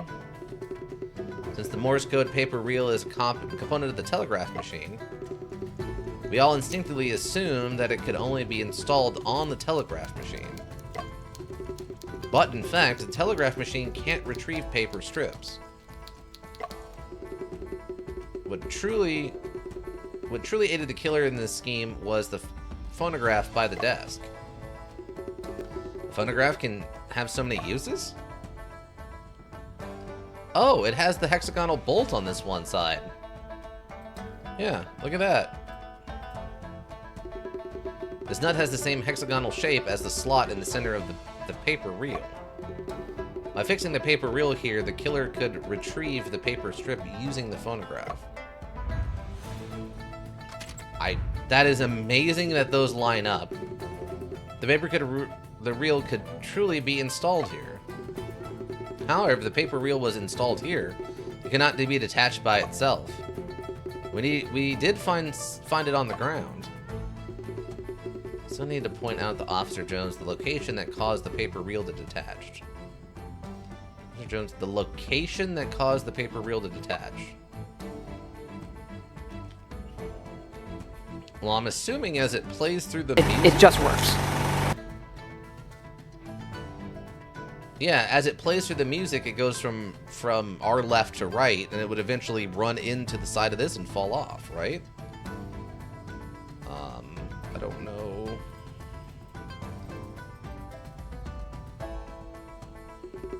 It's indeed this phonograph's tone arm that caused the paper reel to detach. Officers, please take a look. It just works? It apparently does. There's no way that reel paper had the perfect shape and size to line up with the size of the phonograph arm thing. Oh, it moves that way. This doesn't move in. Okay. The phonograph's tone arm continuously shifts to the right during music play. The arm pushes the paper reel away, and the reel rolled to the position where it was found. So, the killer's artifice of creating a locked room illusion stands completely exposed. Mr. Shin, that's truly an enlightened deduction. What's your opinion, Sergeant Gaunt? Your speculation does have a certain level of plausibility. Could the police say that? But speculation is just speculation. Cracking a case comes down to evidence and facts. My statements are backed by factual evidence. Speculation does seem to explain some of the phenomenon at the scene, but there are still fatal contradictions between it and some crucial facts. What facts? Time. Between 1:40 and 2:30 that afternoon, the cafe downstairs heard uninterrupted phonograph music. If the killer turned on the phonograph to transport the key back into the room, then before 1:40 he must have locked the door and left the scene. According to autopsy, your brother's time of death is estimated to be between 2 and 3. Of course, it can be narrowed down further to 2 to 2:28. He was dead when the police arrived. You catch what this implies?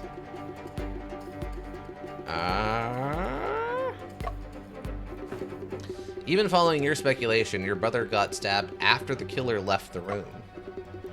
Well, that blows the foundation of this reasoning out of the water, doesn't it?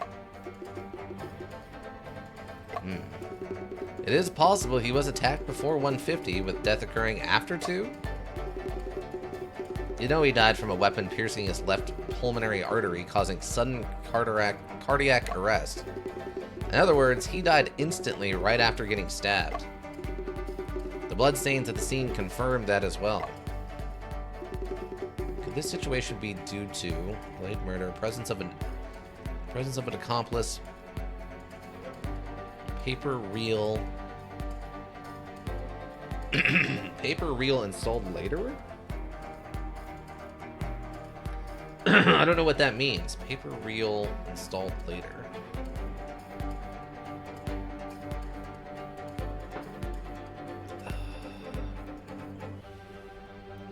Paper reel installed later.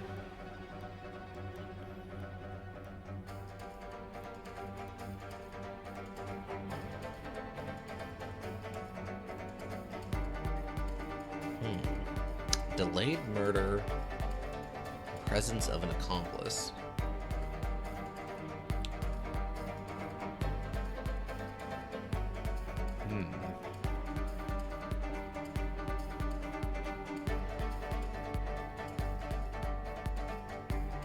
I guess maybe they mean the paper reel was installed onto the phonograph after the music started? Perhaps the killer activated the phonograph before killing. After killing my brother and setting up the scene, they placed the paper reel on the phonograph. If that's the case, the killer had to pause the phonograph while setting up the paper reel. In that case, the play must paused? The cafe staff clearly stated in their testimony that the play they heard was continuous. Is it possible to place the paper reel on the spinning phonograph? Allow me a moment to think again. Could this situation be due to presence of an accomplice?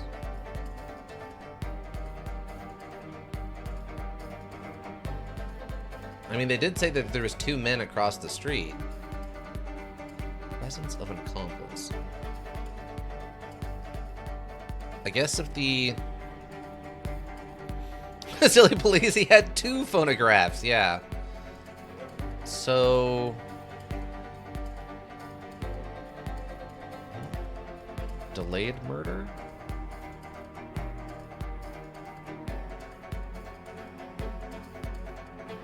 I guess maybe the accomplice thing? Reptiler has an accomplice? For example, the cafe staff may be lying about this matter. We've questioned more than one staff member, and the likelihood of collusion among them is low. Could it be the police? If the police are accomplices, then the reasoning becomes meaningless. Indeed, the authenticity of any evidence would be called into question. A reasonable approach is to... let's not make that assumption unless there is clear evidence to prove that. Let's start over from the beginning. Could this situation be due to, I guess, a delayed murder? Since the door was locked first and the killer likely employed a method to delay the time of the murder. How can that be possible? There are no signs of binding or defense wounds on your brother's body. Would he just stand by and watch the killer set up a killing mechanism? I suspect my brother had lost the ability to move at that time because... present evidence. Reasons for the contortion of the body mostly related to the paralysis of the back nerves due to stimulation. I mean, I assume he was, paralyzed for some reason. I'm gonna go with paralyzed. My brother's autopsy report is the best evidence. Officer Jones mentioned that most contortions are related to paralysis of the back nerves. I suspect that the killer used an anesthetic drug on my brother. We suspected this direction early on, but the toxicology results came back all negative. Perhaps a substance undetectable with current forensic expertise? Can't confirm or deny that possibility. But before delving into the drug angle, a more pressing question is, if there was no one in the room at the time, how did the weapon pierce the victim's chest? No crossbows or similar devices were found at the scene. Officer Jones, was the dagger vertical to the ground at the time? At the time, the body was in a contorted position, chest almost parallel to the ground. Okay, so this is when the burning string is going to come in. The dagger fell from... Okay, that makes more sense. The dagger was thrust vertically into his chest. Can be considered as vertical to the ground. Vertical to the ground. Yeah, so that's why it has scorch marks on it. Is because it had rope tied around it, that kerosene string, and then the kerosene string burnt. I'm assuming using the flash paper somehow? The wax paper? And the location where my brother was murdered happened to be directly beneath the skylight. And they could have used the handle to tie the rope around. The twine or whatever. It's likely not a coincidence. Are you suspecting the killer hung the dagger on the skylight? On second thought, the skylight is very high, and it's impossible to reach without a ladder. Miss Chang's house doesn't have a ladder, no signs of anything being moved at the crime scene. Other than the chair and everything else, how was the dagger hung up then? Cannot have flown there, can it? Officer Jones, you reminded me. This item made me realize how the killer suspended the dagger. It fell from orbit, no less. It's, what do they used to be a term for that. Oh god, the tungsten rods from space thing. What was that called? Oh god, what was that called?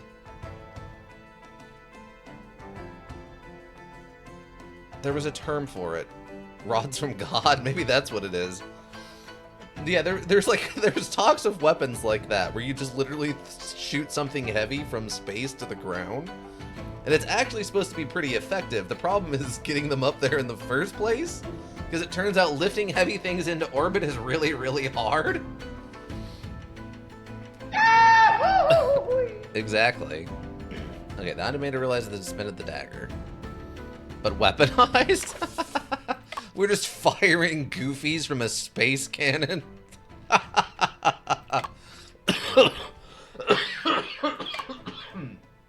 Oh god, every time I laugh. Oh. Please no. I'm gonna die laughing, which is kind of a way to go. Alright, so... So what is this? The item made me realize how the killer suspended the dagger. Ugh. Don't die. I'm trying real hard. Kerosene with a brush.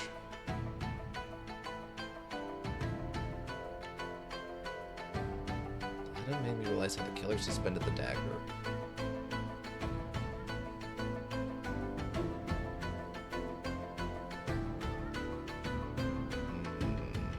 I mean, the string... String is my first guess. Second guess has something to do with floating it up there with this scrap of paper. Burned paper ashes were found on the body. There's also unburned scraps of paper with an ineligible,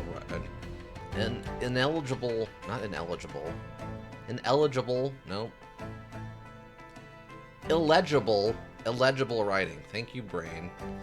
Thank you, brain. Yeah, other than that, I don't know. Skylight's very high with a scorch mark on the frame. The lock showing signs of rust. Hasn't been opened for years. Words, so hard with the words. So the scorch mark. So how did he get it up there? 4 posts. Was Is it tied onto something? Thin iron wire tied at each corner. Central asbestos has been replaced with wax. Like he had a candle on it.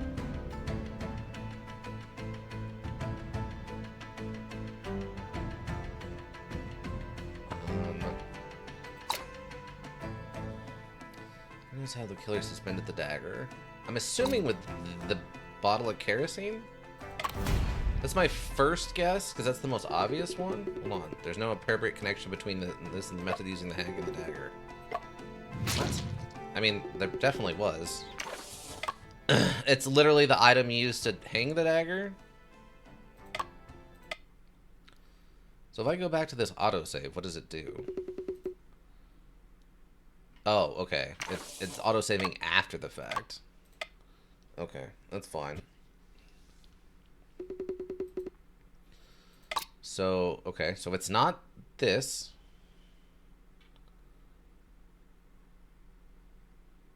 So the paper was found on the body. Unburned scraps of paper. Burned paper ashes were found on the body. So it's got to be one of these two, right? Let's try the burnt paper. Nope, the music changed on. Nope, nope. The music didn't change. It wasn't the right thing. I didn't even realize. So this? Did they like floating lantern? Nope, it's not that either.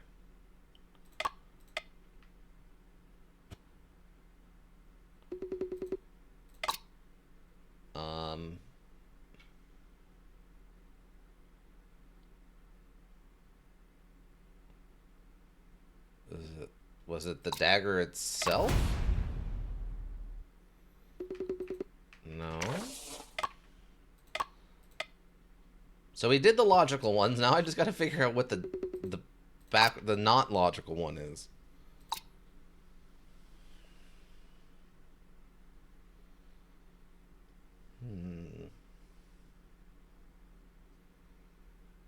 Not this, not this, not either of these. This item made me realize how the killer suspended the dagger. Maybe the candles? Or the Big Dipper. Two of them have shallow scratches on their sides, which are these two, even though it doesn't, like, denote them. The candles? No. And this isn't one of the ones from the, like, logic tree. Scorch mark? Hold on, no.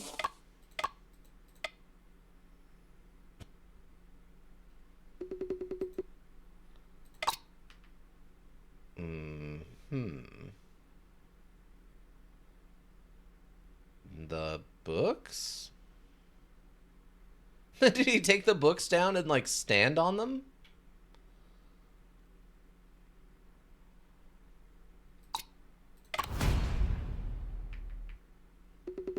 No?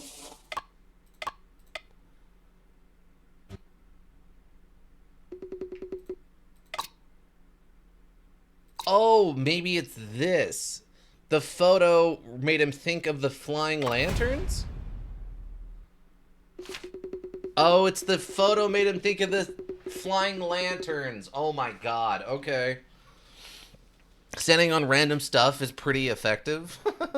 I mean, if you're playing, what's that thing you like to play so much from the Counter-Strike people? What's that called? The one where you used to play with the physics all the time and break cars and stuff, and you'd play zombies and all that jazz. I can never remember what that thing's called. Gary's Mod. Yes, thank you. Yes, if it's Gary's Mod, jumping around on random stuff is super effective, yeah. Mr. Sin suggesting the photograph along with the dagger took off? Means the lantern in the photo? I just have a touch of imagination to... But can a lantern truly carry a dagger and take off? At room temperature, air density is 0.0 0.08 pounds per square. I don't remember what you call this. While hot air in the lantern is 0.06 pounds per foot tripled. There's a term for what this 3 is, and I can't remember. It's not squared. I don't remember what 3 is. I also speak from IRL experience too, though, from climbing on top of stacks of soda. Fair. Cubed? Cubed, thank you. I knew there was a term for it, but I couldn't remember what is cubed. That sounds completely correct. Thank you. This 35-foot cubed volume lantern, excluding its own weight, can lift an object weighing up to 9.717 ounces. The officer pulled these numbers from memory. Yeah, he's very aware of physics. See, he knows all this stuff. He used to be a great detective. Now he just doesn't care. Like, he's old, he's jaded, he just wants to get this done and over with so he can go home to his empty house and, like, his dying potted plant. The dagger weighs 5.64 ounces, requiring only 24 foot cubed of lantern volume to lift it. Sergeant Gaunt's calculations are precise and admirable. Dang, Sergeant Gaunt! Thumbs up, bud. Never thought Sergeant Gaunt's math skills are so deep and unfathomable. Unbelievable. Just a bit of private hobby, you know. Oh my god, oh, he does balloons. Yes, his hobby is aeronautics. Yes, that's actually the correct answer. Officer writes college physics problems as a side gig, yeah. His hobby is literally hot air balloons and stuff. Wow, that's amazing. So why wasn't there a lantern found at the crime scene? Because it burnt up? It was made of paper. What? Oh, okay, we're doing a thing.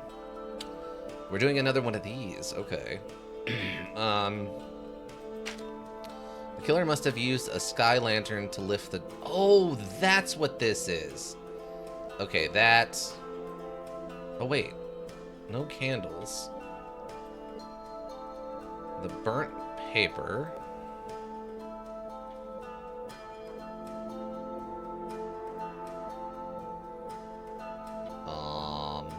Because if it was a candle, it would have fallen or something, right?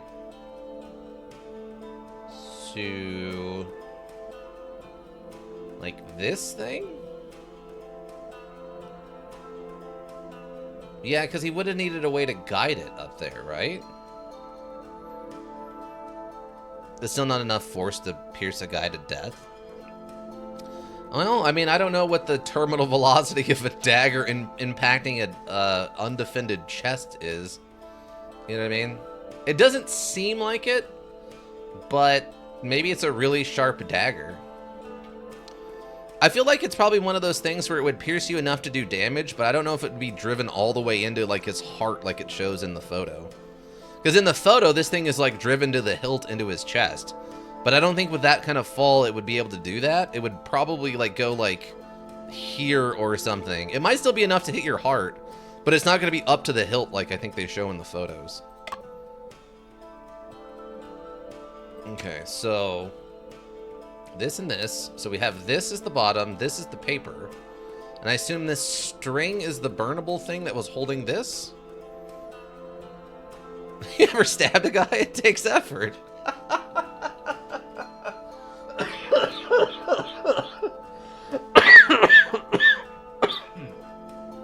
I can't say that I've ever stabbed a guy. Humans are dense, it's true. I've never stabbed a guy. But I have cut into pork, like pork and stuff. So I get what you're saying, trust me. I've cut into like a pork butts and stuff that still have like the skin on them. I've had to cut that stuff open before. And yeah, it's not easy, not at all. But that's what I'm saying, like they show it being like to the hilt. It wouldn't be to the hilt. It would be in there probably, but it wouldn't be to the hilt. It's one of those things where, for dramatic effect, it stabbed all the way into his chest and stabbed him in the heart. In reality, it would probably stab into him enough to, like, maybe hit a rib. You know what I mean? I don't think it would go in enough to actually kill him, but... it is a tall skylight, don't get me wrong. That's a lot of velocity. That's basically like a 2-story room. Is this, like, loft? Or whatever this would be? That's a long ways to fall. It's not impossible. The harder part would probably be aiming it. The hard part would be aiming it so it hits him in the heart. That's a long ways to aim from, like, with no sight or anything. I'm assuming it's like this. You have the paper for this, you have this in the middle, and then you have the string to tie onto the dagger. That's what I'm assuming. That's what I'm assuming. Something like this. I got it.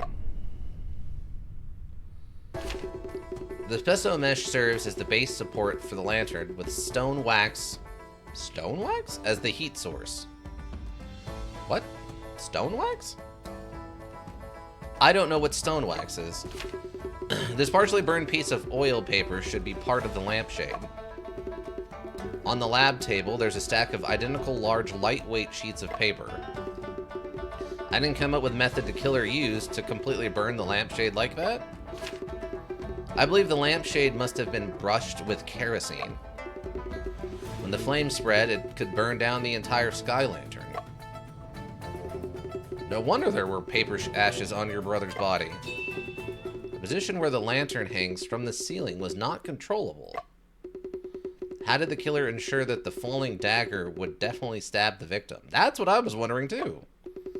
Besides, about the death time delayed, how did he control the timing of the dagger's descent? There should be another mechanism at the scene, composed of sky lantern and some other items. Okay. Can I get a save, please? Okay. Uh-huh.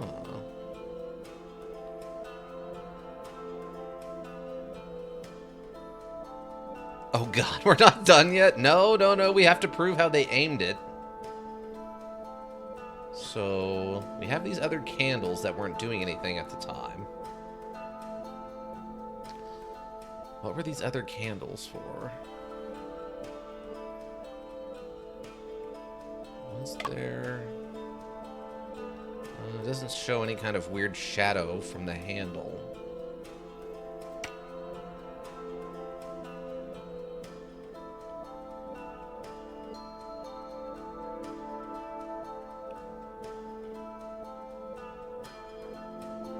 This is a weird one.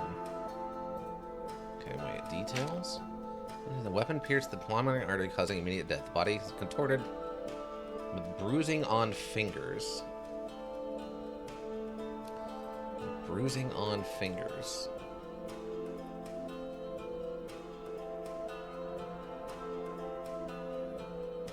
With bruising on the fingers.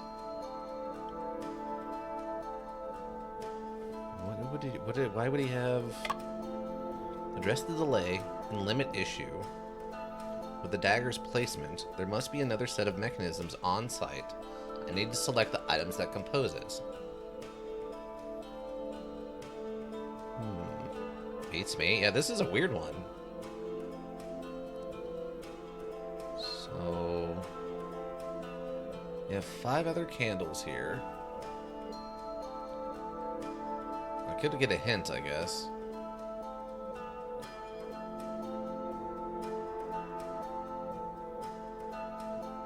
What does this do?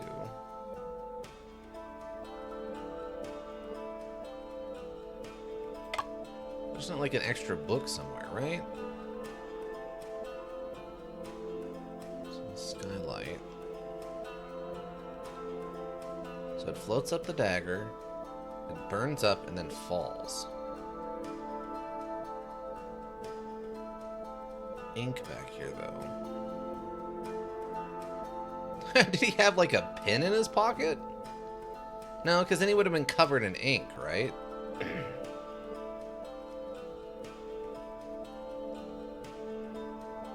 We know the chair was used for this.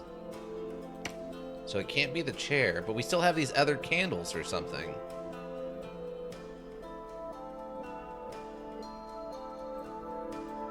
I assume the window, because this is where it's tied on to, right? Because there's a scorch mark up here.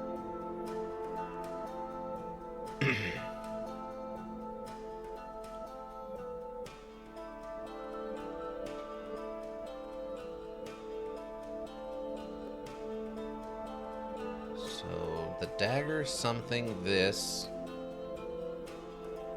to the window, because they used the window, the skylight, the light from the skylight to aim down on the chair, right? So that's how they can at least sort of get it close.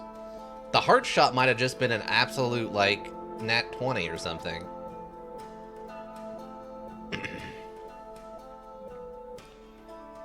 What does this have to do with it?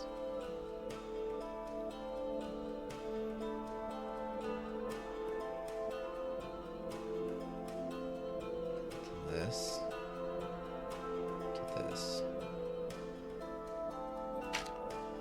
A weapon pierced the pulmonary artery, causing instant death. The body contorted, with bruising on fingers. Maybe he was grabbing onto the chair?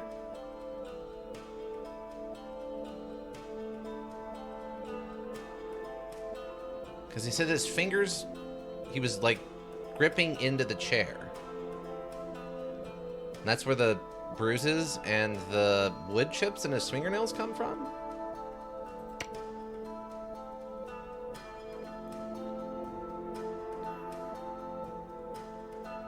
So they paralyzed him, set him up into this weird scene. Would they use this kerosene again?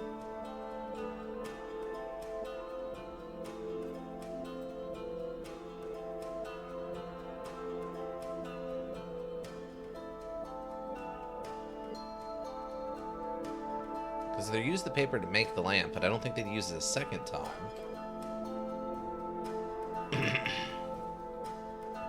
Is this a timing mechanism for this to this to this?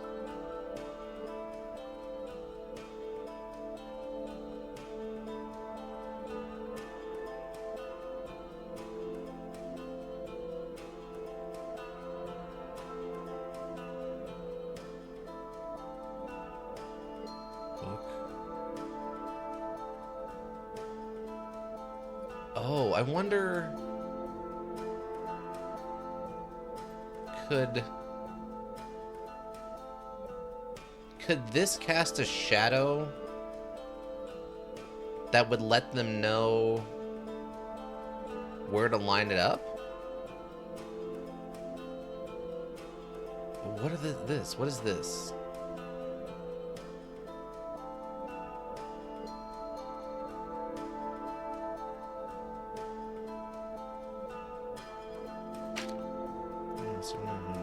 It tells the story of...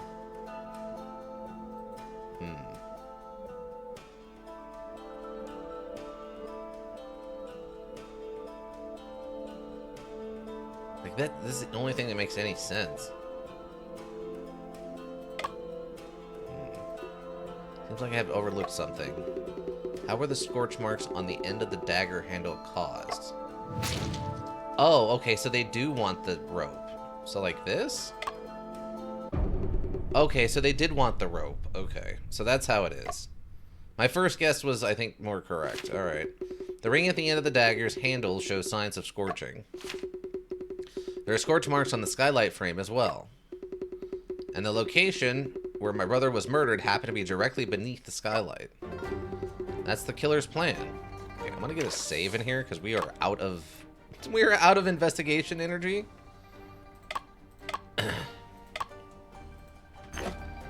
That's the killer's plan. Go on then, let's hear it.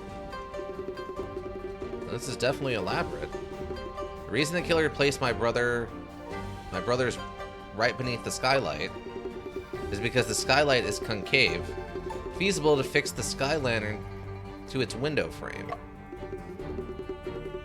Then he tied the kerosene-soaked cotton thread to a candle. After arranging the key, paper, and phonograph, he could leave the room and lock the door. Before long, the candle burned down to the cotton thread that suspended the dagger. Finally, the dagger fell vertically, piercing my brother's chest. My brother's death was definitely not a suicide, it's murder. The killer is still at large. It's... Okay. For someone with professional training... Oh, for someone without professional training, you are quite impressive. You do have a natural talent for detective work, indeed. However, this particular dagger tips the scales at a mere 190 grams. Falling from the skylight could veritably penetrate your brother's heart? Could it veritably penetrate your brother's heart? Hey, T12! Perhaps it behooves us to undertake an experiment. Several hours later at the crime scene. Using a pork butt? Oh, they have like a doll. Okay. I'm awful sorry, Mr. Shen. We've given it our all, tried every which way, but we have just can't mimic the scenario you put forth. But those mechanisms, why? I don't know how you feeling, but I'm fearing what at standstill with no breakthroughs in sight. Okay, I need you to stand under this skylight and look up. Don't worry, it'll be fine. It's not a real dagger, maybe. Loading. Ooh, okay. This is actually a good place to call it if we're going into, like, part 2. Breakthrough, breakthrough. Okay, yeah, this is the perfect place to call it. We'll pull this apple right over your heart. You'll be fine. Hey, William, tell me what happens when this knife falls on your chest, all right?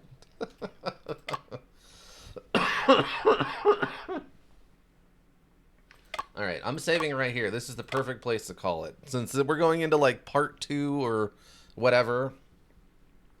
Because technically this is all kind of going on in a dream, I think. So I don't know how much of this is actually happening and how much of it is dream logic right now. So we'll see what happens next time, though. I'm very excited to see where this is going. I still wish we had gotten some ghosts in there. I think that would have been really cool. But the rest of this has been a lot of fun. I much prefer this to Phoenix Wright's nonsense. If we were doing Phoenix Wright, that first investigation would still be going on because I'd have to re-explain every single thing that was going on in that house murder like 3 times, and then we'd have to go to court and explain it 3 more times, and we would just be chasing it around. But for this, it's just like, here's the clue. Now remember to figure out where to play it during the scene, and I'm digging it. I think it's good. I'm curious to see if they're ever going to make sequels, or maybe they did make sequels. I don't know. All the lurkers, thank you. You help the Twitch world go round. Anybody check the VODs here on Twitch, check the VODs in the YouTube repository is also greatly appreciated. Seeing those numbers help keep me motivated. If you need a well thought out solution, you need Thinking Solutions. Raven Hillbrook Inc. Thinking Solutions. And that's going to be it for me, everyone. I'm good. I think I'm good. You all have a good one yourselves. Bye!